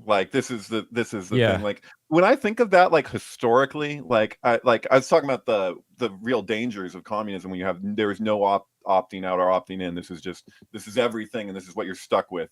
That's the empire. But it seems like just to look at that, seizing the means of production, that sounds like taking on a lot of responsibility. If it's literally the people, you're we're going to seize. It's a very ambitious thing to seize the means of production. But then when I'm looking at the way that it's actually translating, the way people are actually treating it, it's the exact opposite. It's just super lazy. Can you just take care of me? It doesn't seem like they want any responsibility. The treatment of it is I want a free ride, right? So it's just got this welfare state attitude attached to it. That's what we saw in 2020, was people just really thrilled to oh, I don't have to work, and that's me doing the virtuous thing. That's me doing my part. I don't even have to visit grandma, and I can feel good about that. I'm doing the right thing by not doing that. It's this kind of out is very appealing to people, and I don't see that in the old treatment of communism. And that's why I was bringing up Zizek earlier, as I've seen him make that distinction in his own way, and I respect it because it feels honest. I don't get a sense of honesty from Mamdani. I think he's being not to throw out too many pejoratives here, but I think that he's go ahead. He's he really feels like a snake to me. And I say that from a place of just looking at example after example from this guy. But I'm also seeing a lot of disinformation being presented about him, which isn't helping the arguments against him. Look, the Muslim thing, for instance, he is a 12er Shia, at least in terms of the religion that he chose. I have no way of knowing whether or not he's a committed true believer. To me, it doesn't matter, though. And this is the point that I was making. Israel, right? But yeah. No, he's not pro-Israel at all. Well, what? He's talking about Israel having... I've heard him say he believes Israel has a right to exist, which for a 12er is right to exist. Is that pro? They're we literally want you to... We want to hear his followers. They're we want to hear out of your mouth that you do not believe that Israel has a right to exist. Which is what his supporters were angry at him for not doing solution at that point. That is another thing, right? We're not... That's literally we want to eradicate the whole thing. One or the other. That's the problem with From the River to the Sea. That is a Bible verse, man. That is and if either side says it, to me, that's total extremism. You want it all. Okay, how I don't know. Nothing at all. Yeah. Well, I guess the big difference is that if we're talking about Israel, the people who live in Israel include Muslim Arabs as well as Jews, and not just Samaritans. And Baha'i and atheists. It shouldn't be that Israel is it's a nation state. It's not necessarily an ethno state. No, it's all a LARP. State. Yeah, including going back to the early Zionists, they didn't really give a shit about Yahweh or any of this stuff, Yeah, and it's realistically, the revival of Hebrew is even only 60 years before the creation of the state, and you have the Nazis and the British Empire. that were working together for the effort of creating Israel. It wasn't even originally a Zionist idea. And you're in New York. How do the Lubavitch feel about Israel? They're not every Jew is like, you know what I want? I really want this piece of land. No. The Lubavitchers are different. I think the Lubavitchers are pro-Israel. There's like certain heresy sects who are not, because they're still waiting for the Messiah to come. So to them, it's not correct that there is an Israel right now. There should be an Israel 100% in their minds, but it's only when the Messiah comes. Florida, I know. I don't want to be put into a position. I said this before here. I don't want to be put in a position where I have to repeat certain things in order for me to be acceptable. Like as a Jewish person, you know, like whatever percentage of me is Jewish. Like I don't want to have to do that. I don't want to like say their names, like all that BLM, like say their names. Because then you're just getting stoned to death by the other team. I mean, I don't want to get. Well, that's the thing. Is that I'm somebody who's been so critical of Israel for so many years, and now it almost feels like it's like, I think for like Orthodox people, they at their own private, you know, events will criticize the Israeli government in all kinds of ways and Netanyahu. But it's almost like if somebody else does it, it's like, you just insulted my uncle. And we're the ones who get to insult my uncle. Like, don't, you know, like there's like a weird thing there. That's not necessarily how I personally feel about it, but it's I don't also like being told what thing. I have to say in order to be acceptable. And if I have valid criticisms of Israel, I should be able to say those and not say that I have to or else. Like that's the point where I get like a little like, whoa, dude, like take it easy, man. Take a chill pill. Sure. Like, yeah. You know? No, it's about priorities though, because right now, if there is this contingent, like you were asking before with Madnani, or not asking, but you were making the important point that he is not these caricatures that people make of him as being, you know, some secret, you know, Muslim extremist. He seems more like a theater kid. Granted, that may be the case, but to me, it's not. Wealthy family. His mom produced movies like Monsoon Wedding, and his dad's like Oscar, a big right, or nominated. I think so. His dad's like a big Marxist academic guy, you know, against colonialism and all that. And by the way, you know, still like there's all these people who still live in South Africa who deny there being any racial animosity resulting in, you know, like the killing of white farmers, you know, to this day, you know, themselves being white. But anyway, with Madmani, I don't think it's that. I think that the people who put money into his campaign and the people who he does end up pandering to and helping out are the Muslims, are these various groups that are proxy groups for the IRGC. For example, the Al-Koa Center in Queens, in Jamaica, Queens, and as well as the Muslim Brotherhood, which, by the way, the thing that I am still, like, I can't wrap my mind around this, like, guys, help me out. When it comes to Huma Abedin, whose parents were Muslim Brotherhood, how the hell was she able to become, like, Hill Dogs, Scissor Me Timbers, lesbian lover, and having access to who was then Secretary of State? Like, how does that happen? Is everybody asleep at the wheel in the CIA or FBI or whatever? Like, explain that. I think it's long-term reaction. Like, so you know, you can create something that's such a ridiculous thing that it causes enough people to react to it negatively, or you can also surreptitiously destroy the thing that you're trying to create. So Islam is really practical in the long game, because if you're having a bunch of Western liberals that are wearing different outfits and have different parties and different genre, like, this is a lot harder. You have to mind control like 30 or 40 different kinds of people.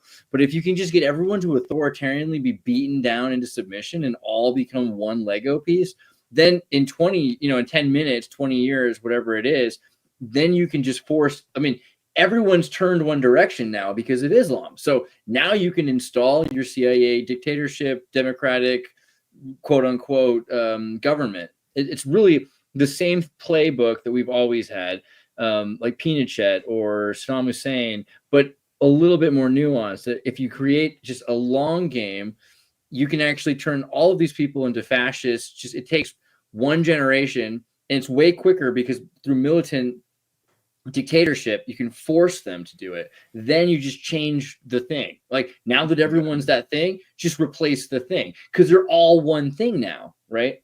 That's I think the value. The puppet element. So it's like with Mamdani, he feels very similar to Greta in a lot of ways, like in terms of just the exploitation of, like, you know, because when I was in Stockholm, I talked to a lot of people who had talked to me about what their experience of Greta was before her fame, right? So she was super young, comes from activist parents who are very wealthy. Mother is an actress who's actually like in softcore pornography.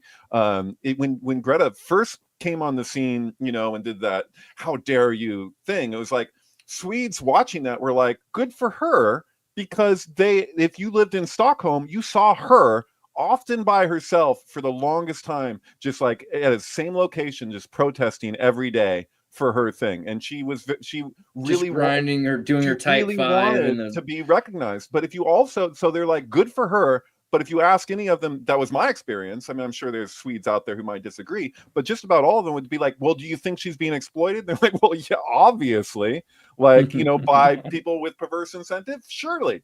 You know, like there's greenwashing and there's whatever people, you know, would use her for whatever ends. It hasn't stopped for her. She's doing the same thing still. And it aligns completely with Mamdani's own ambitions, which are part of a larger ambition. And you look at how much money goes towards propaganda in universities from Qatar. Everyone will talk about Israel. Two wrongs don't make a right. These are both true. Like money that goes into these places to spread propaganda, but the money from Qatar is freaking astronomical. It's so much. It is. It's so much. And the one we don't talk about, but we focus on the other. How is that? I think it's because it's paid for. I think propaganda works. And I think the reason why we are, generally speaking, like the college students are the way they are, is because this propaganda was outbid. And like, and the best propaganda doesn't feel like propaganda anymore. You feel like you're getting something from an organic source. It's kind of like we're sponsored by these dehydrated lentils for this show. Yeah, exactly. If you're serving the internet, I'll have people come to me who like are like talking about this rabbit hole they went down of whatever. And I know how the internet works now. It's like literally you think you went from one place to another organically. No, you were literally like directed there. And there's certain examples where I can see that so explicitly. And the Islam thing for liberals is one of those places where it's like, dude, how the hell did they get to the place? I'm sorry, this is the most obvious one, but the Queers for Palestine thing. How in the hell, like, I know that you care for people and I do too. Like, I want the best for the people. They're getting screwed from all angles. Syria, Egypt, no one's helping those people. And Hamas doesn't care about them either. And that's just some Patty Hearst shit right there. But it's nothing new though. Like back in the 60s and 70s, the Soviet Union was pumping, just like Qatar is today, was pumping a lot of money into these activists, a lot of whom were embracing, you know, queer, like gay culture, you know, back during that time, who were also embracing the Palestinian cause. Yasser Arafat was on the Soviet Union's payroll. You know, he was also like a KGB guy. So we are seeing something that is nothing new for the people who grew up in that period. Like a lot of people today think like, oh, this is like, where did this come from? But obviously, like you guys know that this is something that's been going on. But back to the point that Andreas was bringing up with the controllers behind the scenes who want to create this bad situation for there to be a reaction to that situation. Cut to Degrassi Junior High. Yeah, exactly. Yeah, there we go. Like to the people who want there to be a reaction that would result in some kind of a fascist takeover. That is something that is not going to happen overnight, but is it them or is it Qatar that's doing it, or is it a little bit of both, and how does one know? There's a worse, so this is the thing, as a Slav, you think that it's, one would think as a Slav that this is a discerned movement, right? Because if someone's intelligent, then they know, they're self-aware. The problem is there's a lot of people that are not self-aware. The Greta is a great example. And I think a big part of it, Tim told me this at one point, that a lot of this stuff, in his opinion, is happening because of commercialism. So Western liberalism leads to global corporate dominance. Global corporate dominance tries to increase its demographic for greater market saturation. It might not always be that there's like some, white genocide because the British commercial has a black wife with a white husband and a Mexican daughter and an Asian son. It might be a whole other thing, which is that you know that there are these many people that are this way that are going to buy your product. And so you don't even care about what is real because you care far more about what could be. It's this whole marketing thing. And so who cares if it doesn't matter if you're Jewish, it doesn't matter if you're Muslim. There's 3 billion, 2 billion Muslims out there. There's a whole bunch of gays and at least allies. So why not just put a freaking rainbow on it and sell the product in June? That's, I think, a big part of it as well. But this is a different thing. What you're bringing up is the invisible hand of the market, as well as all of these other interests when it comes to DEI, all of that stuff.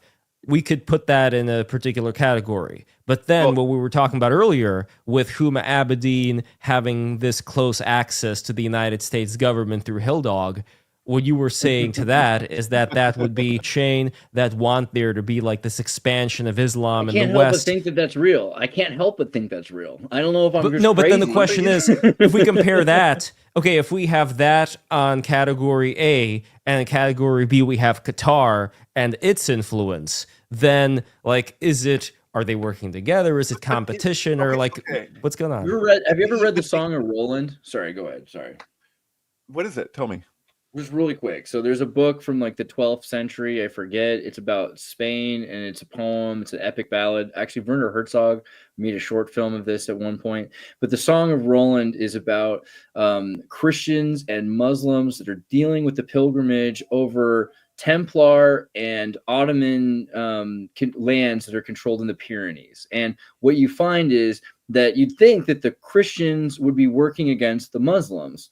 But what actually happens is the poor people work together so that they can move back and forth over the Pyrenees, while the rich people, regardless of being Christian or Muslim, are exploiting the poor people. So there's a vertical control mechanism which allies horizontally. So even though these elite are supposed to be so dynamic, really they're the pigs in Animal Farm. At a certain point, they all look like humans and you can't tell the difference. Right. And I don't think that that's a fair, accusation to be like, oh, it's the Jews working with Qatar. It's not really that. Right. It's like billionaire, trillionaires working together. And I know that sounds Marxist, so I'm sorry, but there's definitely something about classism there. There's something about money and power. And the point that you just made is almost exactly where I was going to go with that, is that, like when you're talking about the DEI, you don't have the DEI without the ESG.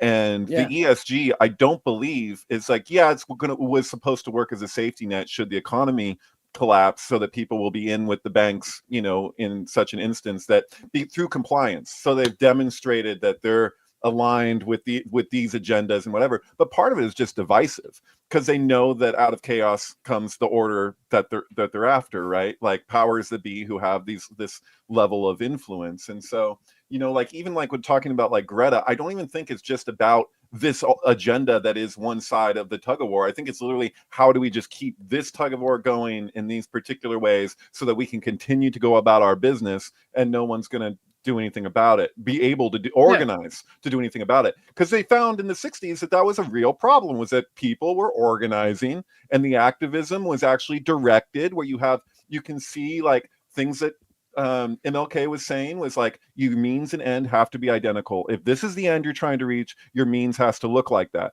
And now we have this form of activism where there's no connection between the means and the end. We can't find it.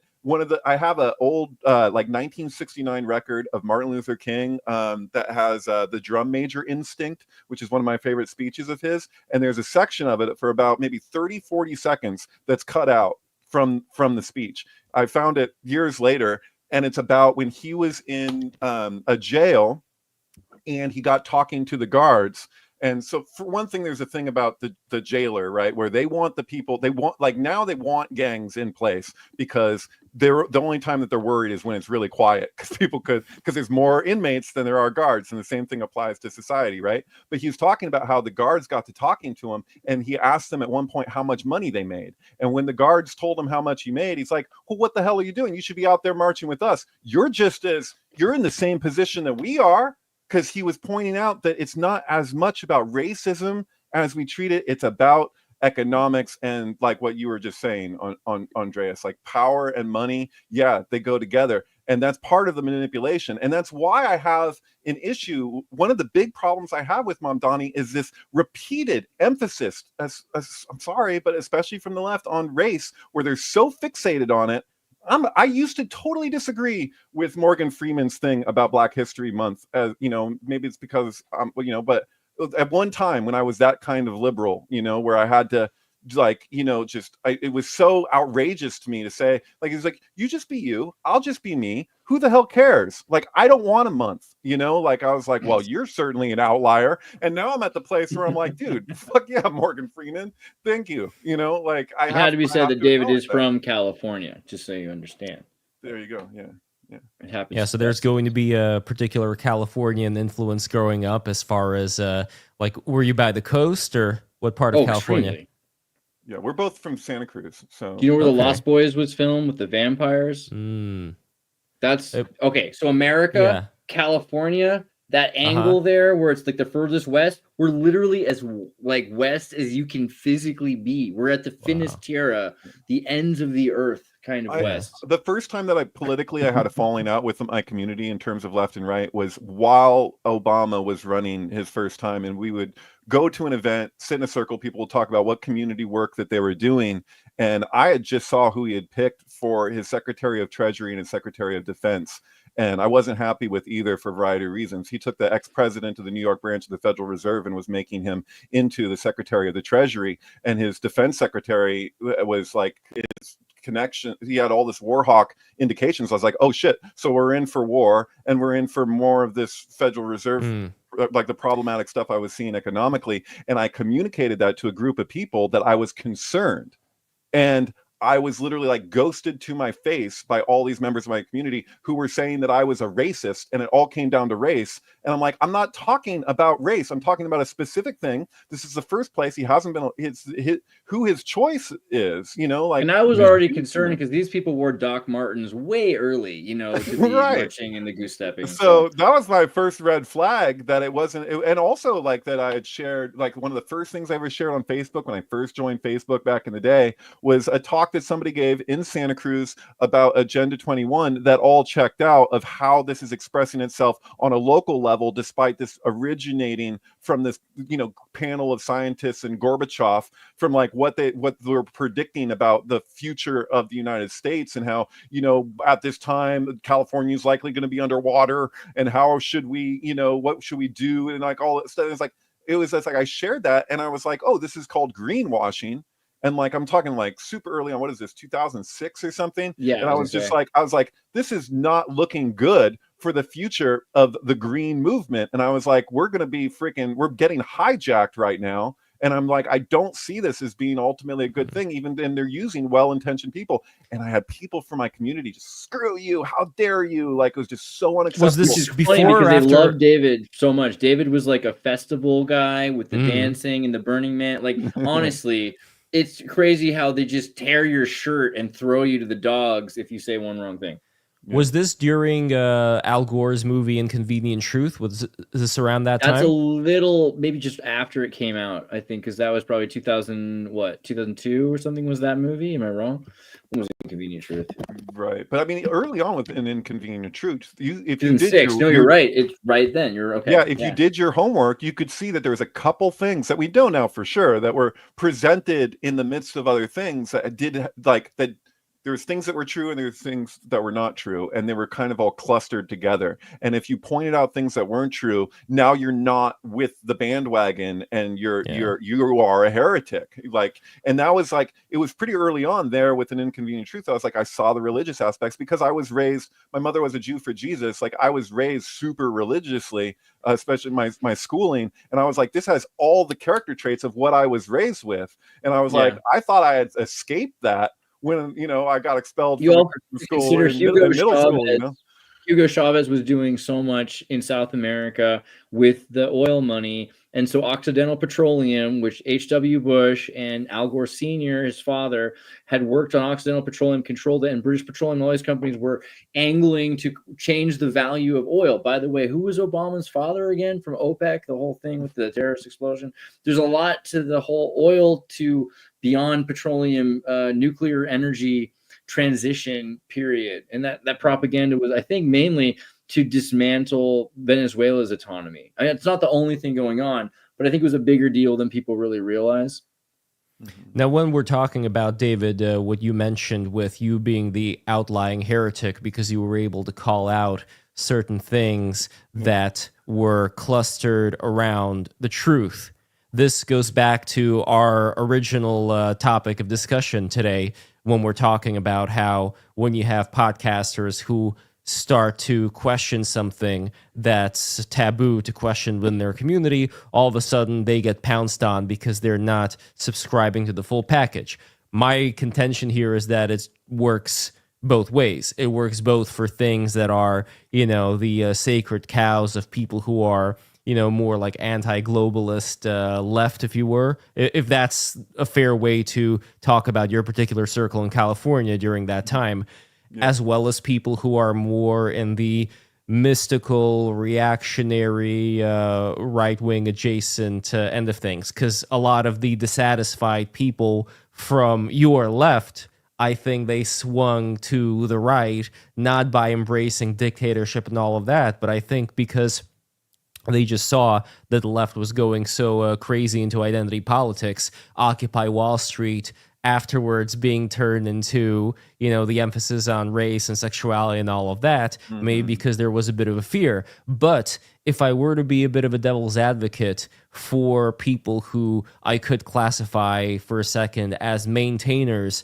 rather than changers, if we're talking about, yes, the corruption, the military-industrial conflict, military-industrial complex. That's a good one, though. No, yes, agree. conflict, exactly. Yes, exactly. So when we're talking about those guys, let's just pretend, just for the sake of it, pretend for a second that all they want to do is just maintain the status quo, get their beaks wet, and then let's say they're imagining a scenario where workers of the world do unite. What happens next? They get in some kind of a very inspirational silver-tongued leader who becomes, the man of the people. And then this man of the people ends up taking everybody's guns away. He ends up enacting the system of totalitarianism. And then we got to ask ourselves, okay, maybe the maintainers weren't like the worst in comparison to what we end up getting when the workers of the world do end up uniting, because you're never, ever, ever going to have a unfilled gap of power. Somebody is going to take that shit over. Right. Well, that's like the archetype of the Antichrist traditionally, is he brings peace, right? And then that's the nature of the devil, right? Is that it's not just what we thought. Now, if this is the peace, and it's kind of this, I think there's one disjoint that we've even had in this communication is different ideas around, like when you're like, oh, somebody rejected the peace treaty. Well, if the peace treaty was conditional, then somebody could be like, well, we think that was a reasonable condition to accept to have peace.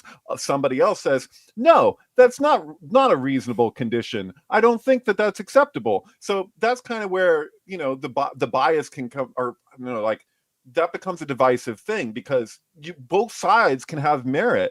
And you're like, well, what are the conditions for the peace?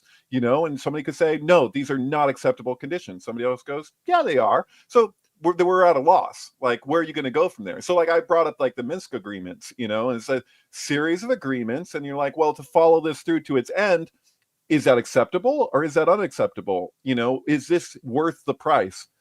So that's open to debate. We should be able to debate that and have that be okay to like discuss. And that's one of the things, like we started out talking about like Joe Rogan and stuff. It's like, I want to see conversations happen. I don't know. Did Zelenskyy say he wanted to go on Joe Rogan for real? Like, is that what happened? Because I don't know completely the full story there. Yeah, he said he wanted. It was a theoretical thing, Was it? Well, no. He was open. I think he was even. I don't know if he was tweeting about it, but he was definitely open to coming on, and Rogan was the one who refused him to come on. And when Douglas Murray, back to him for a second, when he appeared, he did not appear by himself. Rogan wanted him to appear with Dave Smith, almost like having some kind of a security blanket, as it were. A handler. Which again, if we're referring to the stuff that I was talking about earlier with him having dinner with Tim Dillon and what's his name, the Russian guy, my brain is totally fried right now. Sorry. Lex Friedman. Lex Friedman was praising Vladimir Putin. So again, he's got to watch out for the people who are around him who, if all that you guys are saying is correct about there being certain people who are so above everything and are manipulating everything, fine, whatever. We could say the same thing about the Antichrist. We could say the same thing about in Gnostic thought. We obviously have the Demiurge. You know, we could have all kinds of layers to this reality of people manipulating. Yeah, but at the same time, we still have to make certain choices as far as what is objectively the right move. And just to counter a little bit what you're saying, David, I think that there's also been a concerted effort to make reality seem so blurry and so flexible that nobody at the end of the day can decide what is correct and what isn't correct. That's right. And That's we're just like deer in the Huxley headlights. problem. That's a Huxleyan issue as opposed to an Orwellian issue. Yes, Everyone's exactly. fixated on the Orwell lack of access to information, whereas Huxley is like so much information, so much bombardment of data that you don't even know what's what or where is where, and you become complacent through that confusion, you know? Yeah, absolutely. But this is why it's very important to actually have people who, you know, like Zelenskyy, to have people who are from that side. Because another thing that I find is that whether you're talking to people who are further on the right or further on the left, whenever I notice some figure that both sides hate vehemently, that's somebody who I'm actually a lot more open to listening to. Because there's got to be a reason why people who are, because let's face it, how does the internet work? People are bored. People don't want to hear that water is wet. People don't want to hear that Michelle Obama has a vagina. They just don't. Which is why they are going to go and watch things that are going to be the most spectacular, you know, the most razzle-dazzle, which doesn't mean that they're wrong. You know, there could definitely be things that are, you know, fulfilling both, you know, being truthful and also being very yes, I'm aware of the dancing videos. I love the music, Hedwig and the Angry Inch, and I just feel like she could play it. You know, she could really. Okay, go ahead. Yeah, R.I.P. Joan Rivers, by the way. You know, we'll see what happens there. Her daughter's still going strong. She's got a podcast. It's pretty good. Amen. Good for her. Good for her. But you guys see what I'm talking about, right? Like, how do we navigate that?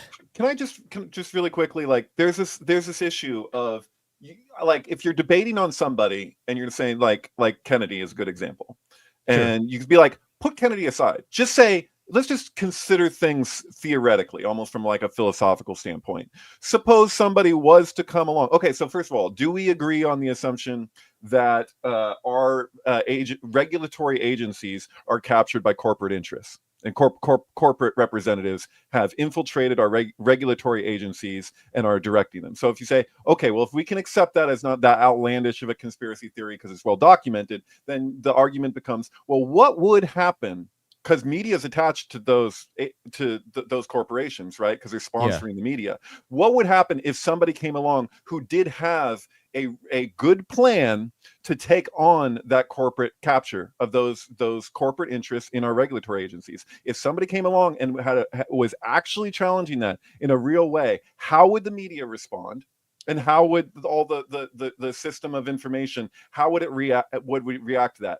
In all likelihood, it would end up slandering to no end that individual, just like doing everything they possibly can to like classic scapegoatism and all of this stuff. Like all the defenses would go up because there is that control. So I just posed to somebody, consider that when you're getting all of your, if somebody's getting all of their information through this sponsored content of the media, if that's their only access to get a sense of what's what, you know, is through places that have those biases because they're captured by those corporate interests, be aware of that at the very least, of what would happen if this were happening, if somebody was actually challenging that, and then take it from there. It does, but at the same time, somebody could have their issues and the media is reporting on it. Like, you know, I mean, you guys are challenging things, right? Like you guys are challenging things every day.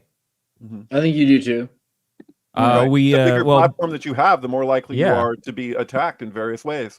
You know? No, absolutely. But then here comes the real seductive element of, again, back to Tim Pool and the Russian money thing. If you do have some kind of an if you do have some kind of a billionaire out of nowhere comes in, gives you a bunch of money, yes, you may be a skater, But I mean, you guys tell me, because you're living in California, and there's a lot of these skaters that, they're not the most philosophically minded people on earth. They're not the most academically minded. Tim but loved would they King Kong versus Godzilla? I'm sorry. No, but go ahead. Go ahead.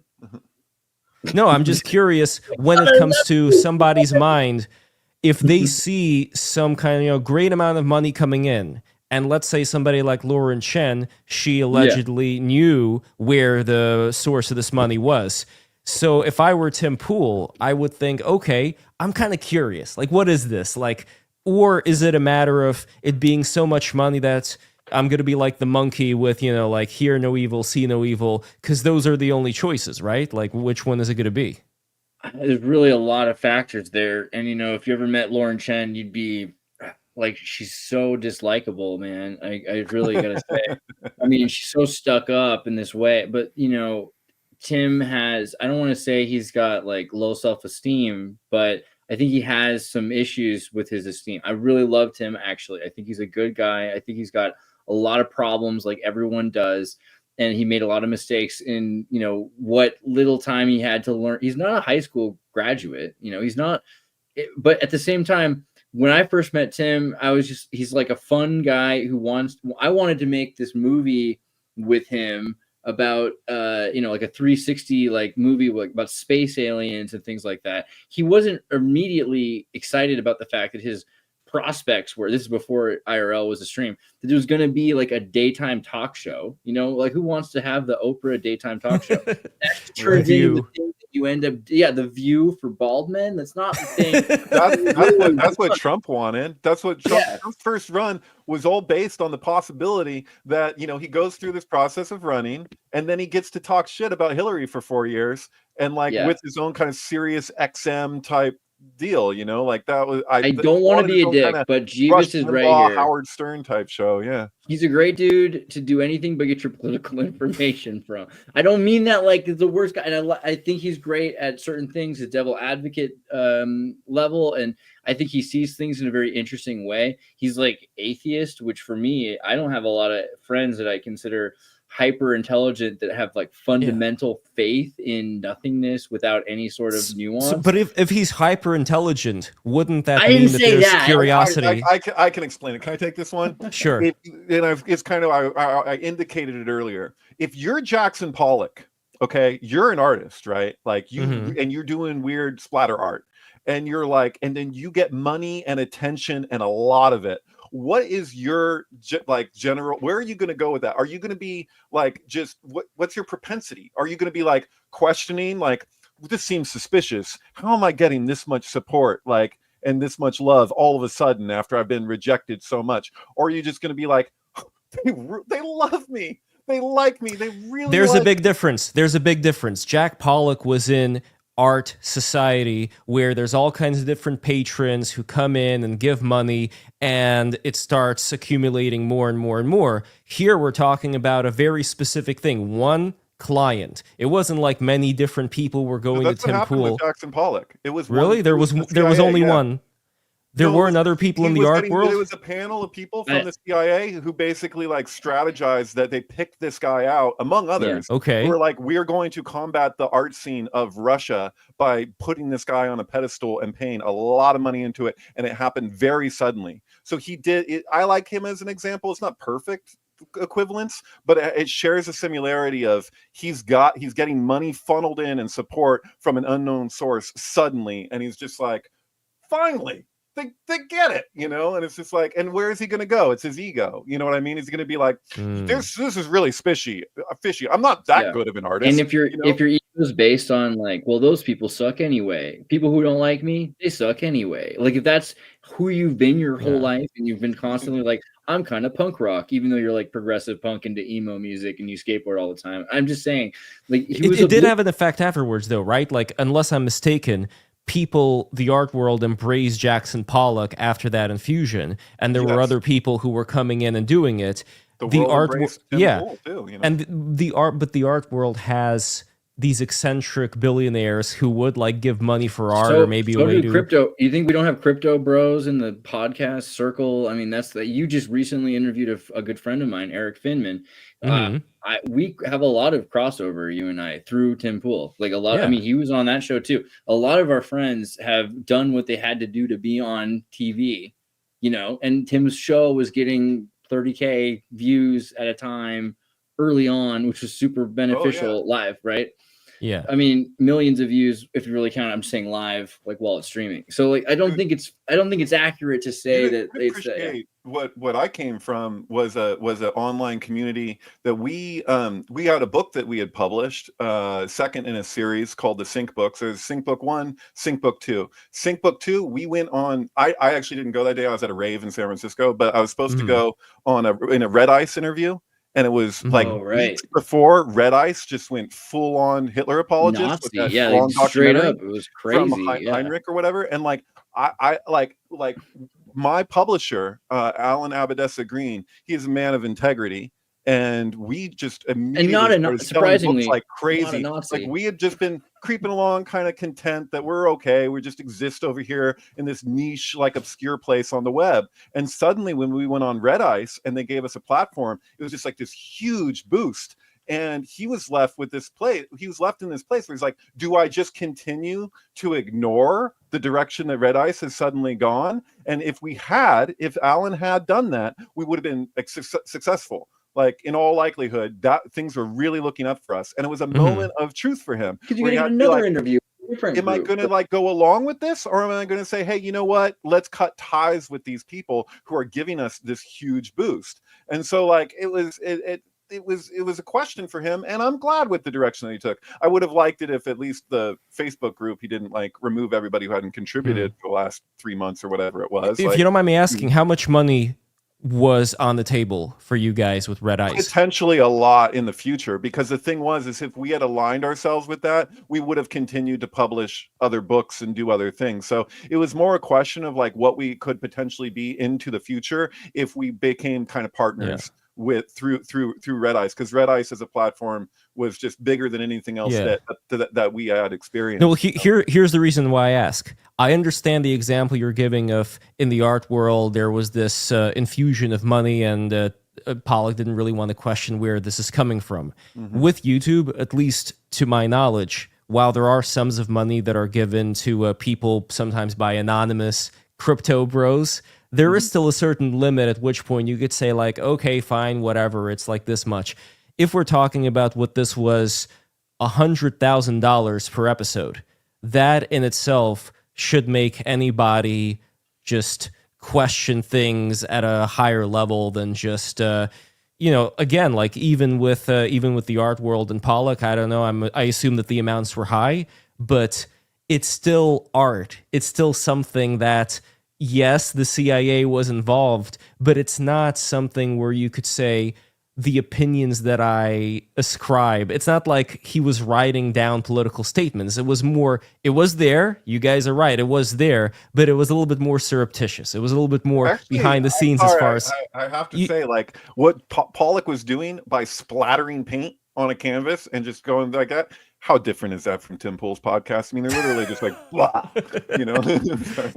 No, but you know what I'm talking about, right? Like if you're somebody if you're somebody who gives certain opinions out there into the world and you're already like not a big fan of Ukraine, you could see how that would be in somebody's interest who's giving you like $100,000. I would also say I don't think that's fair. I think I was more in this show more critical of Ukraine than I've ever heard Tim actually be. He's not actually as critical of Ukraine as you think he is. He's certainly not as pro-Putin as you might think. He kind of thinks Putin's a dick, and it sucks. He likes Pussy Riot. We all like. You like that band, Pussy Riot? I like that band, Pussy Riot. Yeah. We used to listen to Pussy Riot together. It's a pretty damn good band, and Putin hates it. Okay, I think Tim and I have more problems with Russia because of the ceasing of Crimean Kazantip and the arresting of Pussy Riot than you could possibly realize. That's a bigger deal to him than ideological political science.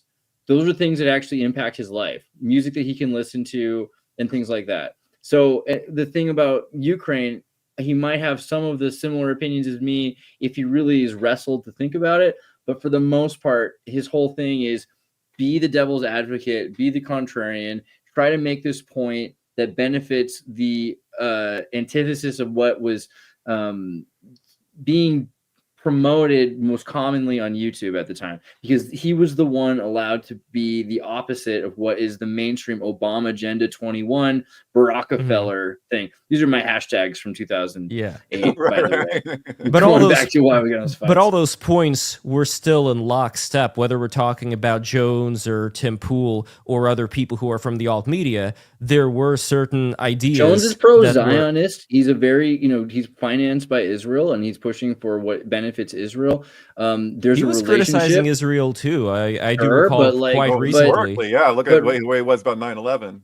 But yeah, like he was doing a whole 9/11 Israel thing. I remember right after 9/11, he was talking about Israel. If we're going to talk about rogue facets of intelligence agencies from Saudi Arabia, Israel, and the U.S., that's a conversation to be had. The Israel did 9/11 thing, I'm sorry, guys. Like, that's not gonna fly. But that was Jones early on. That was kind of where he went, was this huge oversimplification.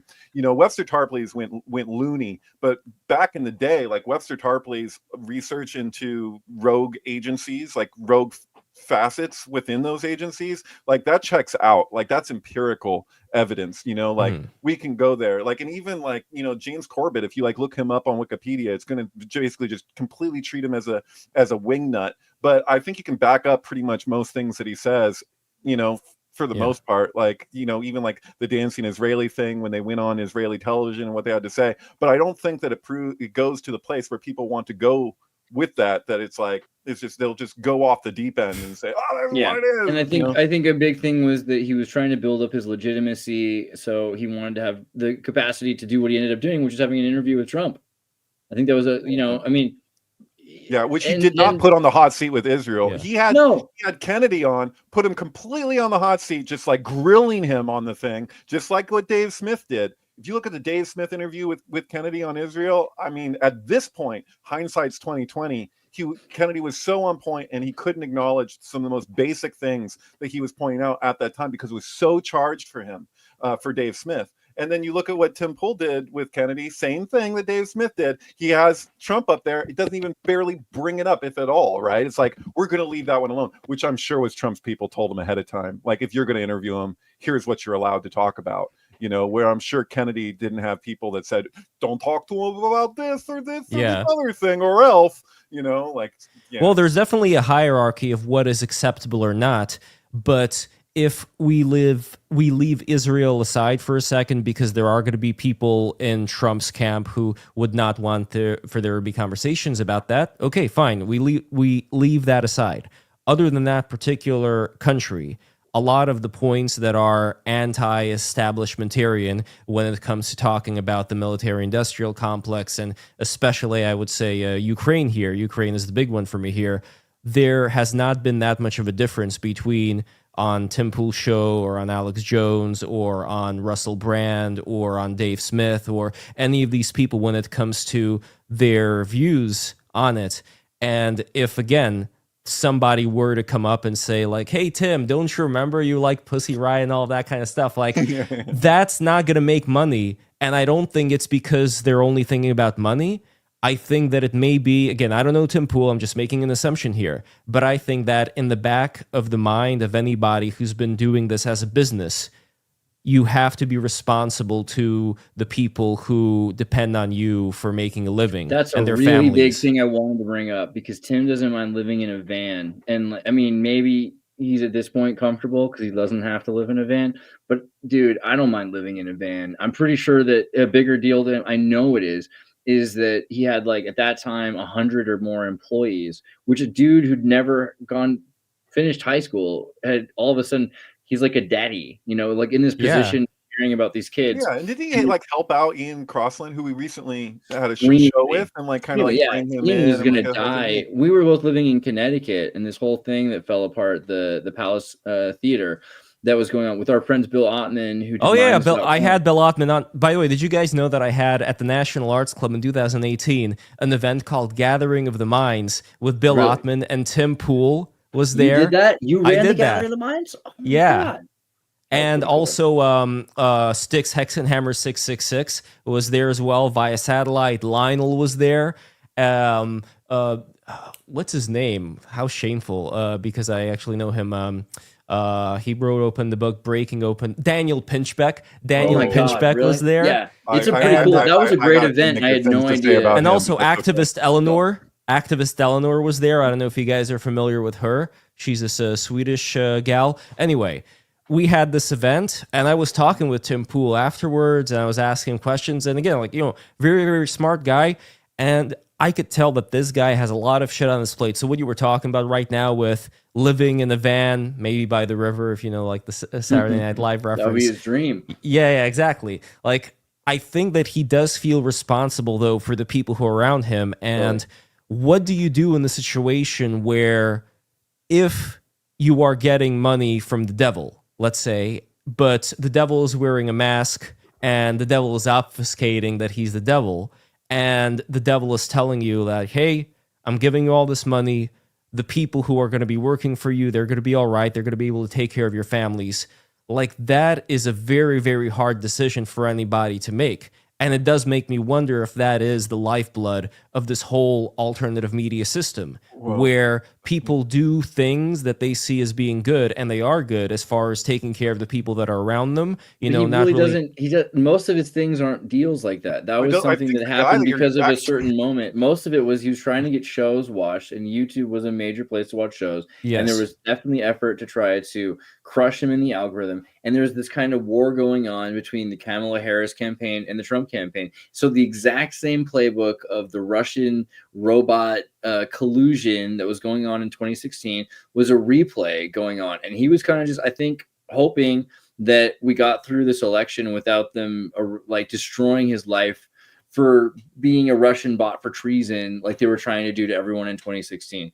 And, Trump ended up being, again, this is a myopic view. I think it's really just, can I get to the next page of the next chapter of my life thing. I really don't see him as being someone who promotes Russia for a lot of reasons. One of the main ones being it just doesn't fit his lifestyle. The idea not Russia. I want to make sure. I'm just saying classical liberalism is, if there's somebody who would agree with you more than me on classical liberalism, it's probably Tim. And I don't mean to make this about like defending him, but I mean it seems like it would be really weirdly ironic for him to do that, and I think he knows better than to trade in on that. I think he's just in general, it just doesn't fit the pathology. Well, no, it's more of the libertarian thing. It's more of the same thing. He's that Dave not Smith really a libertarian. He doesn't love libertarians. He just has them on his show because, like you said, it's like he's been extremely passionate about the United States not getting involved in any foreign wars,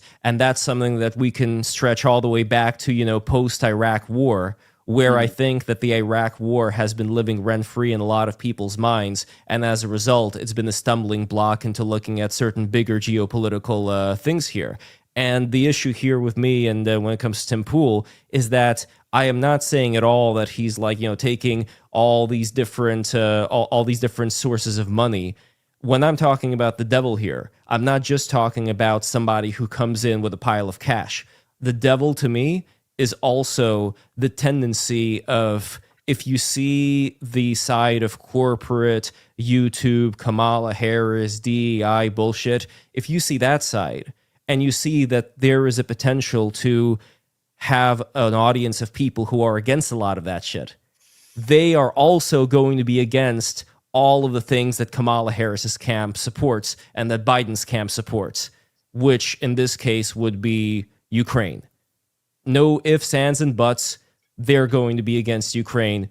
And I think a big reason is because the Kamala people were for Ukraine. And so what do you do as a content creator then? You're not really going to have the opportunity as much to go into the nuances and talk about, something maybe from a pro-Ukraine perspective, where it's not going to be worth it for you. It's not going to be worth it because the devil here is the audience wanting there to be content that would be a lot more like the libertarian point of view of not being involved in any foreign war. This, like, two comments, one that says like, I hate this, and then I hate that, or like, I love this, I love that. He'll post like in the same hour, like, I love Kamala Harris, and then post I hate Kamala Harris. Yeah. And what will happen is the people in the algorithm will vote by liking one comment or reacting to another comment. I mean, he's a troll, you know, Doesn't and I mean that like a Bureau fisherman. does that too, where you can just see that it's just clicks or clicks sometimes. Yeah, but we can't use the troll attention. thing either, because then we're playing in Jon Stewart's modus operandi, where he's talking about, oh, I'm just making jokes, I'm just being Right, a but the thing is with jokester. Jon Stewart is that he holds something in his hand that if he really wanted to, he could make one of the biggest splash. He could be such a huge variable because people look to him for so long to be this representative of the left that if he just goes in there, even just like the little bit when he was gone for a long time, then he came back. I think he was like kind of messing with the whole system of the corporate structure, because when he went on Steve Colbert's Colbert Report? yeah, the Colbert Report, and he came close to the camera and he's like, I've been away for so long, like, and he was like started talking about the Wuhan lab, and he was like, if it was the Hershey factory was released, it was like, it's the same place where the Hershey factory is, that this flood of chocolate is just like pouring everywhere, and they're like, no, it couldn't be the Hershey factory. He was like, you know, you had the bat research happening with coronavirus in the same place, like, and it was that whole thing. But he holds something in his hand that if he really wanted to, he could make such a huge effect. And I think the powers that be kind of know that, you know, so they're kind of careful with him probably because he has something there, you know. It's heavy. Upon reflecting, I now understand that Ukraine is our greatest ally. As the breadbasket of Europe and the peace-loving people, we cannot allow the fascist Russians to continue their crimes against humanity. We must redouble our efforts and provide an additional $200 billion at once. Right? Like, you know what he's doing there, obviously. I totally, I mean, of course I do. Yeah, but like, he's trolling. But again, if he were to actually do that for real, though, his audience would fucking hate it. His audience would fucking hate it. Yeah, you know that to be true, man. Okay, let's not kid around here. He did used to be like for Vice. So I mean, the thing is, you go where your audience goes to some extent. That's the point. That's audience capture. That's audience capture. Yeah, I agree with that, but I don't think it takes a massive conspiracy to be suspicious of the neoliberal hegemony of military-industrial complex, and to think that Ukraine is in a perfect state any more than we're saying that we can criticize Israel, even though we demand Israel not just like request, but demand Israel to exist. And I have obvious biases that, you know, your kids getting stoned at a concert are better than getting stoned to death in the streets, right? We can have different biases without it being because there's a conspiracy, and that's funny coming from me. I want to speak to a conspiracy that maybe doesn't have the same ramifications as the ones that we're talking about here, because it feels applicable and it feels worth mentioning. You brought up Daniel Pinchback. I could say several things about Daniel Pinchback. I've met him a couple times. He spoke at my Burning Man camp, and I set up his mic and whatever. And somebody in the audience was heckling him, and he just got super negative and just said "F you" to the guy, and was just like, and it was like, this was like right after 2012. It was like 2013, I think. So we hadn't ascended into light beams like he predicted. So he wrote the whole 2012 book. So this is where I'm going with it, is that my publisher, Alan Green, talked to his publisher about the possibility of Daniel Pinchback being included in our sync book. And in this conversation, I don't think that Daniel Pinchback's publisher knew the level of what our publishing house really was, like how indie we really were. And he just had this very candid conversation about 2012 coming up and how this is a very hot item right now. And literally just saying, do you have essentially pure fear porn about 2012? Because this is such a hot seller. And he's like, oh, you don't? And he's like, because Alan was like, well, some of our authors might speak to the 2012 shift of the ages from the Mayans or whatever, and Terrence McKenna or Jose Arguelles or whatever, but he's like, I don't know for sure because we don't have everything done yet. And he was like, well, we don't really, Daniel Pinchback's publisher goes, we don't really want any part in it if it doesn't have that, because it's specifically fear around it, because that's what people are attracted to. And there's like a pitch for like the cover that was like some like Aztec calendar, as though it were the Mayan calendar, and like some kind of fire book of Revelations crap. He's like, this like a pitch idea or whatever. It's just like, just, you know. And then he went to go eat a meal with Daniel Pinchback, or they met up at maybe as a coffee shop or something. Daniel Pinchback sits down and he's like, so I did ayahuasca with Sting the other day, like out of nowhere, like after we're like, no, this is about the like what, why, what, okay, cool, I guess. It's just, but I'm saying, like, you know, who somebody presents themselves as like a like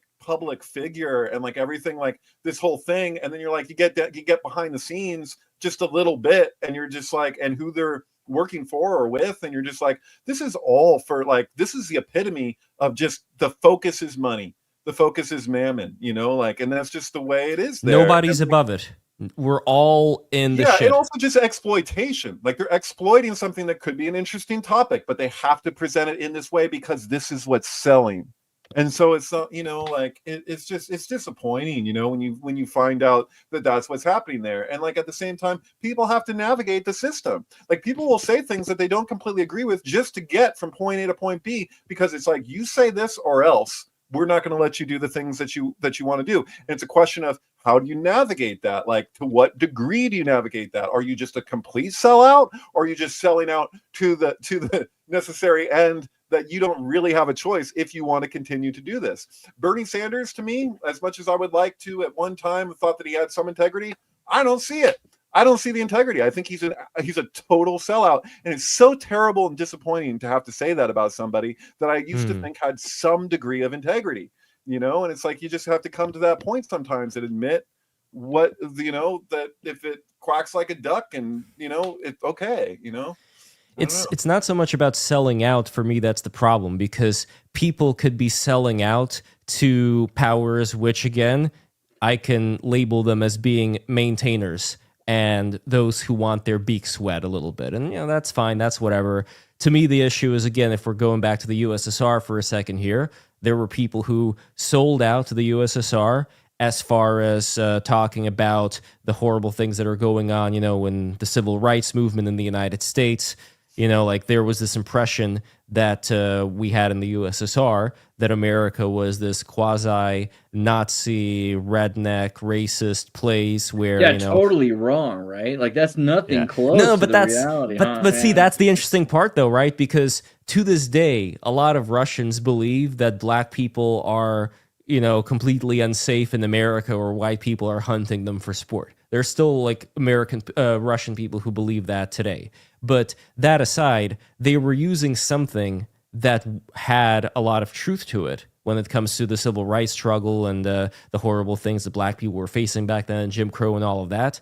But they were using that for their own ends when it comes to having geopolitical gains, when it comes to weakening the American system. So it's a very unfortunate situation that you could have people who are on RT and they could be talking about completely valid and correct things when it comes to problems that America is in. But then if I look at the bigger picture of it, what are the actual geopolitical ramifications of certain things that are being done like that? Shine the same light on Russia. They're going to say a lot of things about America that check out and are true, you know, and you're like, yeah, oh, that's heavy. Okay, how corrupt America is. But if they turn around and try to do that with Russia, good luck them not just keeping their job, but who knows what else might happen to them. I think that woman experienced some of that. But you know what? Where a lot of Israelis come from, and a lot of New Yorkers come from, is the Soviet Union. And so there's just so many millions of people from Russia or from the Ukraine that ended up in both camps. And I think it really is interesting that you'll find media from both sides about the other that have made it to the world stage. So American media will talk about how Russia is corrupt.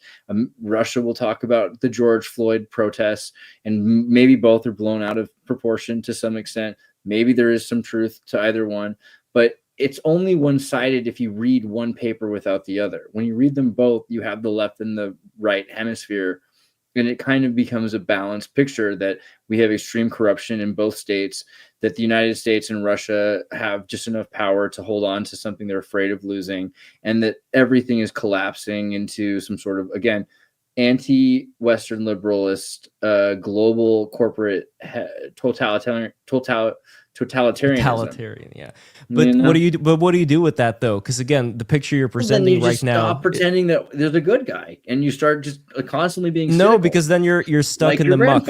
No, because then you're stuck in the muck of not being able to move one way or the other. My whole point here is that unless we're talking about, you know, the people chomping on the cigars in the smoke-filled room, unless we're talking about the people who are way above the hierarchy, I think we do have powers to make certain decisions when it comes to certain things that we're for, certain things that we're against.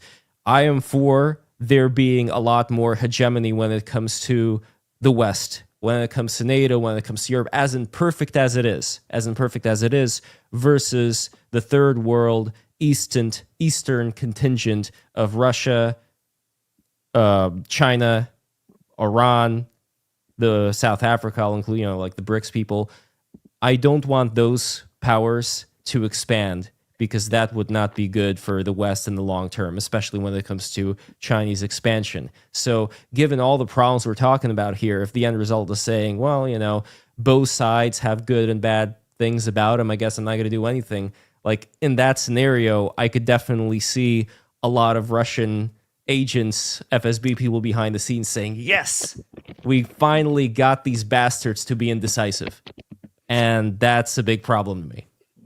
I mean, I see it the other way too. It's like when the Panama Papers came out and we looked at how the KGB was doing all this stuff. It was like, this is exactly what the CIA has been doing since the Bay of Pigs. Like, we're just copying each other, and it's hard to pretend. And it worries me when you say that, because what's the alternative to being stuck in the muck is picking sides. And I don't want to pick sides between the Hitler on the left and the Hitler on the right. I really don't. I'm much happier saying that there's a problem with both of them and that we need to criticize them until we can replace both of them. Maybe that is wrong. Well, we can criticize them, absolutely. By no means am I saying not to criticize the problems here. We have enough people in the world, we have enough people in the United States for there to be a good amount of criticism towards our internal problems. That's not what I'm talking about. We can do that maybe even more than you can do it in the East, if that's your point. I mean, maybe we 100% so. 1000%. That's a big part of it. That's a big part of it too. For now. Yeah. That's a big concern. No, but that's why we're not supposed to be worshiping idols here. We're not supposed to be worshiping particular individuals. Rather, we could say what social media has done to the American Well, rather we could say what are certain culture, right? Influencer culture. Yeah. We could say like what are particular systems though that would be better for us to live in. So, for example, Andreas, if you were to have a business in Russia, if that business is successful, it could be taken away like that by the son of some Russian oligarch, and they'd lock you in prison, and you'd probably die in prison. That's the reality. If you write like a social media comment criticizing the war, they're going to throw your ass in jail. So that's why I'm saying like Steve Jobs and Apple with Pepsi. What do you mean? Like every American corporation can be taken away. This is exactly the playbook. Every corporation can be taken away because all they have to do is make the value of the company so great that you can't exceed the value that can be produced in an annual stock GDP, and then you're ending up having the board take it from you. We're living in an echo chamber of corruption, and their echo chamber is based on ours, right? And it's not based on because they're not going to throw libertarian experiment that you're talking about. This isn't about class liberalism.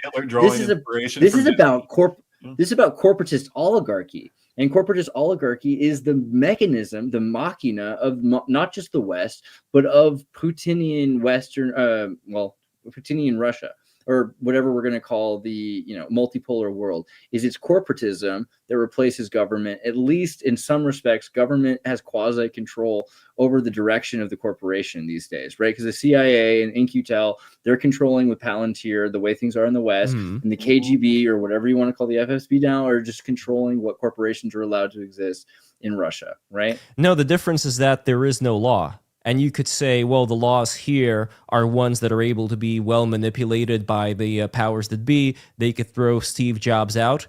They're not going to throw Steve Jobs into jail where he dies in jail just because like some brat wants to own his company. So again, the points you're talking about are valid, but they have nothing to do with the reality of people who actually have businesses in Russia and the kind of shit that they're dealing with here. So again, it's not great. It's something that you absolutely need to wake up people about when it comes to the problems here in the United States.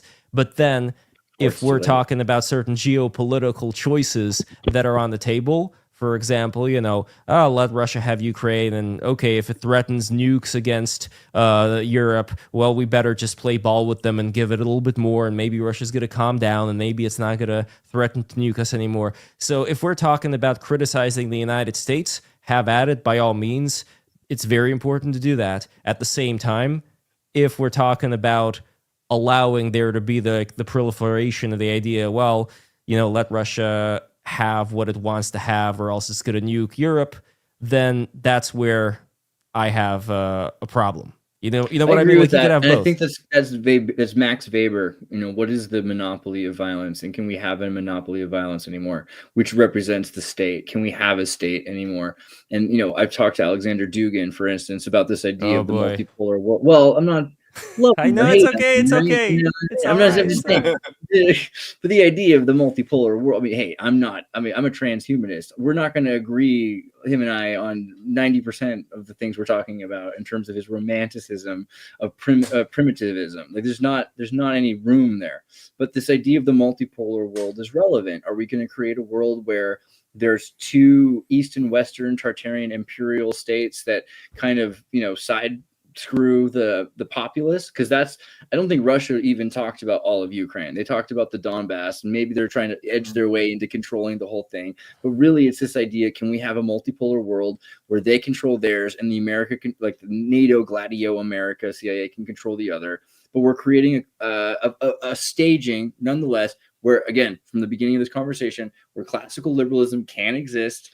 It cannot probably exist unless it's right now, it's strained by all the symptoms that you said that we need to be aware of coming, but they're not just coming. They're symptoms we're having right now. We have progressivist collectivism, populist nationalism, centralized power, tech giants, global institutions, and we don't have room for decentralization of power, and a monopoly of violence is something that will dissipate in a circumstance like that. So there's going to be an end to the United States, an end to Russia, and then the rising of PepsiCo, which I really think this is something that Russians saw early on in the 90s, and this is exactly what we should be most afraid of.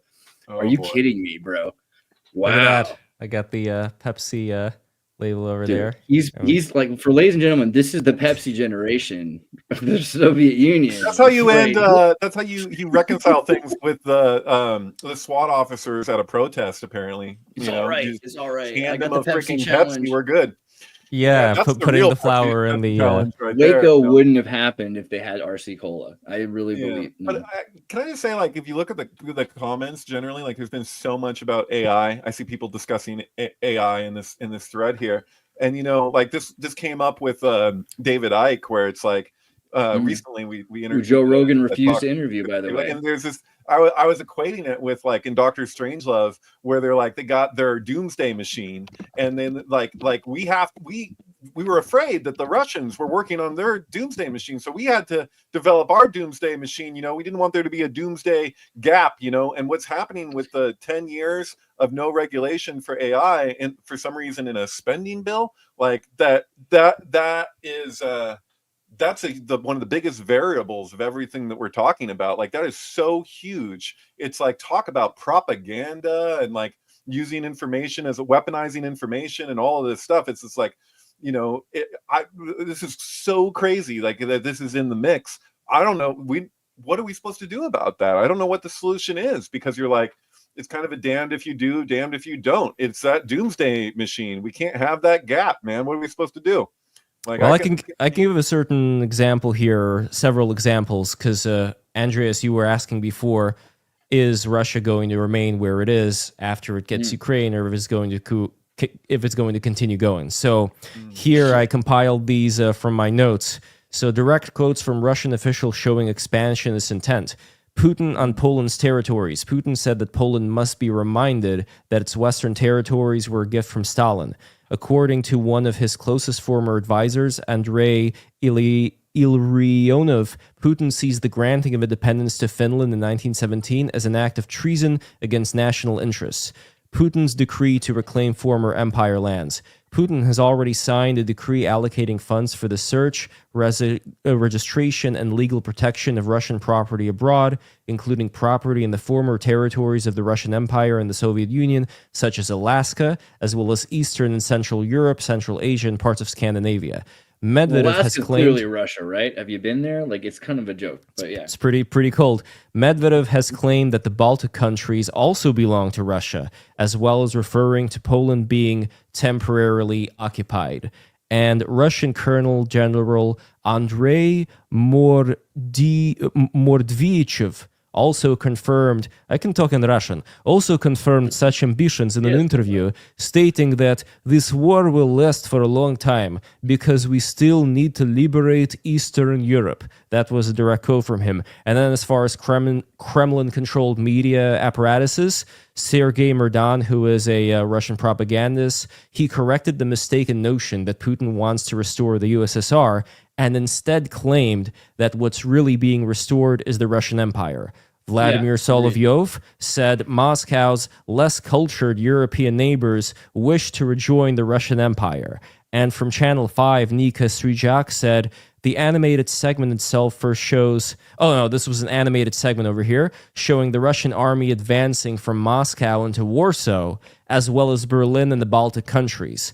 Plan much in advance for an invasion of England and the United States of America. And there was also a propaganda video of Putin himself nuking Florida out of all the places. So again, that's a little bit on the sillier side, but then there's also... If you were to say that about Israel, they would erase you from the internet, right? To talk about from the river to the sea, right? Idea. I'm just saying it's true that there are ideological efforts for pan-Slavism. There's also Austro-Slavism. We could definitely, I think we're way past 2 hours and we should probably get ready to cut it short. But I love where we're going. Gone longer than Bernie Sanders went on Joe Rogan the other day. I want to continue, but I think we should postpone that. But I think it's important to say that what you said also harks back to, they're not interested in an international socialist global empire anymore. They're interested in a pan-Slavic national empire. And this is not that different from what America is trying to do with Europe and America to create with Greenland and Trump to create some sort of two monopolies of violence. Because when you have a banking cartel that can extract wealth from states, and those states can force those people to pay that bill, because loans, and mortgages and bankruptcy can't be, you can take a loan from a person and you can take a loan from a state. A state can force children's children to pay that debt forever. So there's a practicality to creating two empires. And I can totally see that Russia has an interest in doing that. And really it's a question of who ends up being in control of which parts of Eurasia, right? It would be like Liberia having an empire. That's the other thing. I wish it would have been like the Austro-Hungarian Empire. Then we could talk about this duopoly thing going on. If it's the Russians, it's like getting Jamal, who came from a single mother, to be in charge of an empire. I don't think Russia's quite Libya. Oh yeah, it's there. The demonology here is the hidden hand of BlackRock. It's that Scooby-Doo episode at the end when you take off the mask and it's BlackRock here and BlackRock there. We're over here talking about Greenland and Ukraine. What's the commonality is there's an investment in the minerals and all of the natural resources, right? And it's like we're playing this like all this is just politics, when really there's this other very physical, very real incentive that exists, don't forget about French Africa. The future is bright. It could get pretty gross pretty quickly, but I don't. But by the way, the Russian Empire map over here, back during those good old days, Russian leaders were Europeans. They were like the cousins of British royalty. It was like a European power, which has but this is the difference though, dude, because the Russians today, these are not the same European leaders that were running Russia back then as an empire. Maybe in a good way, but yeah. You know what I mean? I don't know if I want that. These are complete degenerates. These are complete degenerates. All the smart people from Russia, the Russians, all the smart people from Russia aren't living in Russia anymore. They fled. And they left behind complete degenerate filth that is running things and that is trying to appeal to people who are further on the right. That's what we got stuck with right now, unfortunately, fellas. My favorite piece of Russian propaganda is the 1976 version of Bluebird, starring Jane Fonda, among others, where it's just like it actually syncs with Electric Light Orchestra's album El Dorado. Where it's basically like it's the inspiration, a big inspiration for the Wizard of Oz, the story, the children's Bluebird from the Russian story. Oh, thank you there. Yeah, you gotta. It's so bizarre that this movie was ever made behind the Iron Curtain with all these big American actors, like in 1976, right? Thanks, well, I David mean, Hanoi Jane, about her. That's not a big surprise that Russia would have no problem with Hanoi Jane being part of the ensemble. But to the Soviet Union's credit, though, and this is the last thing that I want to say, the Soviet Union actually had a balance of powers, believe it or not. It was the Communist Party versus the KGB. Both of them kept each other in check. Today, there's no such balance of power anymore. It's only Putin. It's like a top-down. No checks and balances because no checks and balances. And there were. Surprisingly, there were back in the day, the good old days. Pre-Gorbachev? What are you talking about? Pre-breaking up of the Soviet Union? Yeah, the problem is that Gorbachev did not get rid of the KGB. Like, if he would have actually kept the if he would have kept the Soviet, the Communist Party itself, and gotten rid of the KGB, that would have been so much better because Putin came from KGB stock. Those are his influences. And KGB was always learning what the CIA did, so they were trying to figure out how they could make money the same way and figure out where they could get their other corporate finances, which is the beauty. I mean, the Panama Papers is a really valuable thing to learn about Medvedev. Medvedev is an interesting guy. The amount of money that he knows how to make, the amount of money he knows how to put into the hands of people who own 2% of a company that's offshore somewhere, and then there's like a vault with briefcases with 98% of the company in bond certificates. This is a Connecticut, very Yale kind of economics that they learned how to do, and it's very much the reason why they were able to take over. I don't really want to qualm with your point, but I think that that's the reason why they were able to take over, because the collapse of the Soviet Union was through the help of these corporatists who realized that at a certain point they weren't able to bribe the people they used to be able to bribe in the Soviet Union, particularly after Khrushchev. There were certain people that said, look, just go to the next oblast. I don't really want to have to do with this. And they realized at that point that there was just, in certain circumstances, certain people in Russia and the Soviet Union that weren't interested in being bribed anymore. I mean, maybe this is like what? This is what I think was going on in the 80s. God, and they had to replace those people with people that were interested in being bribed again, like they used to be in the 70s. No, but we're talking about replacing them with the KGB people, because what people are we talking about now? Yeah, the KGB liked to be bribed. No, they did. Okay, so who were the people who didn't like to be bribed? Who certain were these kinds of commissioners of oblasts in the 7 people in charge of Pripyat and things like that, who were more interested in building a sustainable Soviet Union for about 10, 15 years there after Khrushchev.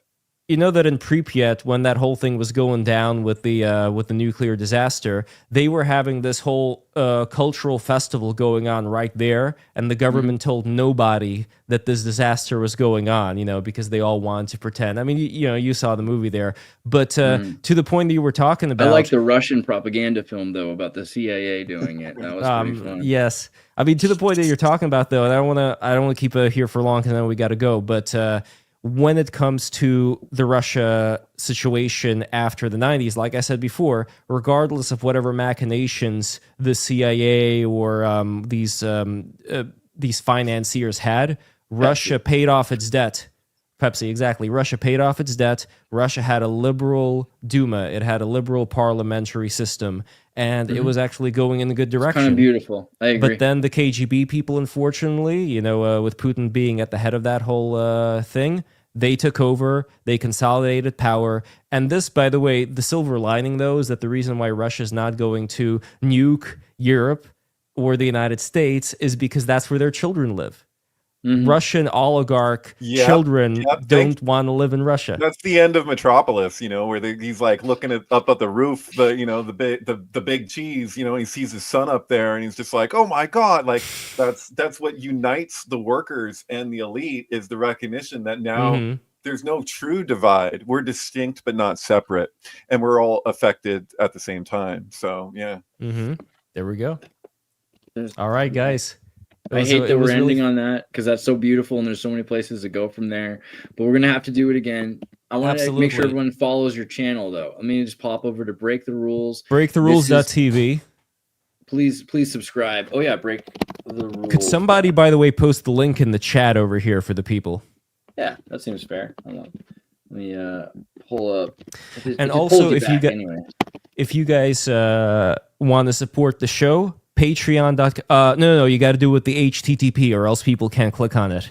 Oh, you can click on it. That's right. No. You got to have the whole. You got to have the whole link. That's how that. There we go. That's the one. That's the one. That is perfect. And also, if you guys go to Patreon.com, last link. If you guys go to Patreon.com/breaktherules, become a patron today, you are going to get episodes in MP3 form after they come out. You are going to get exclusive Patreon episodes. And you're also going to get, if you're a $20 patron, the ability to actually be an audience member in the BTR NYC studio in New York City. And they drink watch on the roof. I'm jealous. I really can't wait to make my way. Yeah. There's rooftop parties there. I would love to have you guys over. If you scroll down, I think there's like, oh no, I don't think the images of the roof are here. Maybe somewhere else. But anyway, there is a rooftop in the Manhattan studio. It's a palatial New York Manhattan studio. You want to go. You got to get there. And the Styx episode, right now, I'm still editing it for YouTube, but this is exclusive for the patrons. If you guys want to watch the Styx episode, patreon.com/breaktherules, that's where you go to. And if it's okay, if I may ask, could you put that link into the chat as well, right below here? There we go. Let me pull that up for everybody. Make sure you guys check it out. I mean, honestly, like I said, I don't watch too many shows, so I'm selling this pretty hard for a reason. This is one of the, if you only have so much time in your life, this is one of the shows you should actually take the time to watch. And if you didn't, and Andreas Xirtus Andreas Xirtus as well. Watch, because the Russians love the Greeks. And they pronounce it. Yeah, exactly. Well, you got a bit of Greek in you as well? I'm Croatian. Oh, nice. Yeah. Are you familiar with the guy who sells the Croatian olive oil? Somehow that rings a bell. I forget which one, but I think it's called Cello olive oil. I definitely know some family that makes some olive oil, so there's something to that for sure. Also, we do this weird prune jam as well. I definitely want you guys to check out his channel. Not just if you love Lev, if you hate Lev, you're gonna love his content anyway, because he's got interviews with people that, a lot of different kinds of people that he talks to. I think that's the thing. So I know, and I think you could see that there are some people that like what you had to say, and there's some people on this panel or on the audience that completely disagree with you. And I think that's both a testament to how interesting you are, but also I appreciate that about you, my audience, that you're dynamic and diverse like that you have different opinions, and we welcome different opinions. We're not looking for just yes men all the time. That's the way to go. A couple of things I wanted to point out. David Andreas, like RGZ said, David Andreas used to be Democrats. False. I was only, true, but I was only a Democrat for 2 months to vote in the primaries one time after being a Republican at 18 to vote for Ron Paul. And theoretically, even though I was too young, I was Green Party in 2000 because I was young and needed the money. And I voted for, I promoted Ralph Nader. In case, a little bit about me. But I would say Gennady Stoyanov, one of my favorite people, United States Transhumanist Party. The second, God rest his grandfather too. I would say definitely check out the interview that you did with him, and you have a show with him and Giorgiani, I think, right? We can shoot them both. No, not yet, but that would be an interesting show. They actually did meet him and Giorgiani before, so it would be a very interesting experience to do that. But my show with Giorgiani is coming up this Thursday, so if you guys subscribe, make sure you set a notification. This Thursday, 3 p.m. Eastern, we're going to have a show with Giorgiani, Operation Rising Lion, talking about what's currently going on in Iran, the need for regime change there, and one of my check it out. Mad and Stable Geniuses. I definitely recommend you check out that show. Corey Feldman was good in what was the show? He said in Lost Boys, but he was also good in The Burbs, and he voiced Donatello in Ninja Turtles 3. Wait, wasn't the director of Lost Boys Salva, his name Victor Salva? Wasn't he like that the molester guy?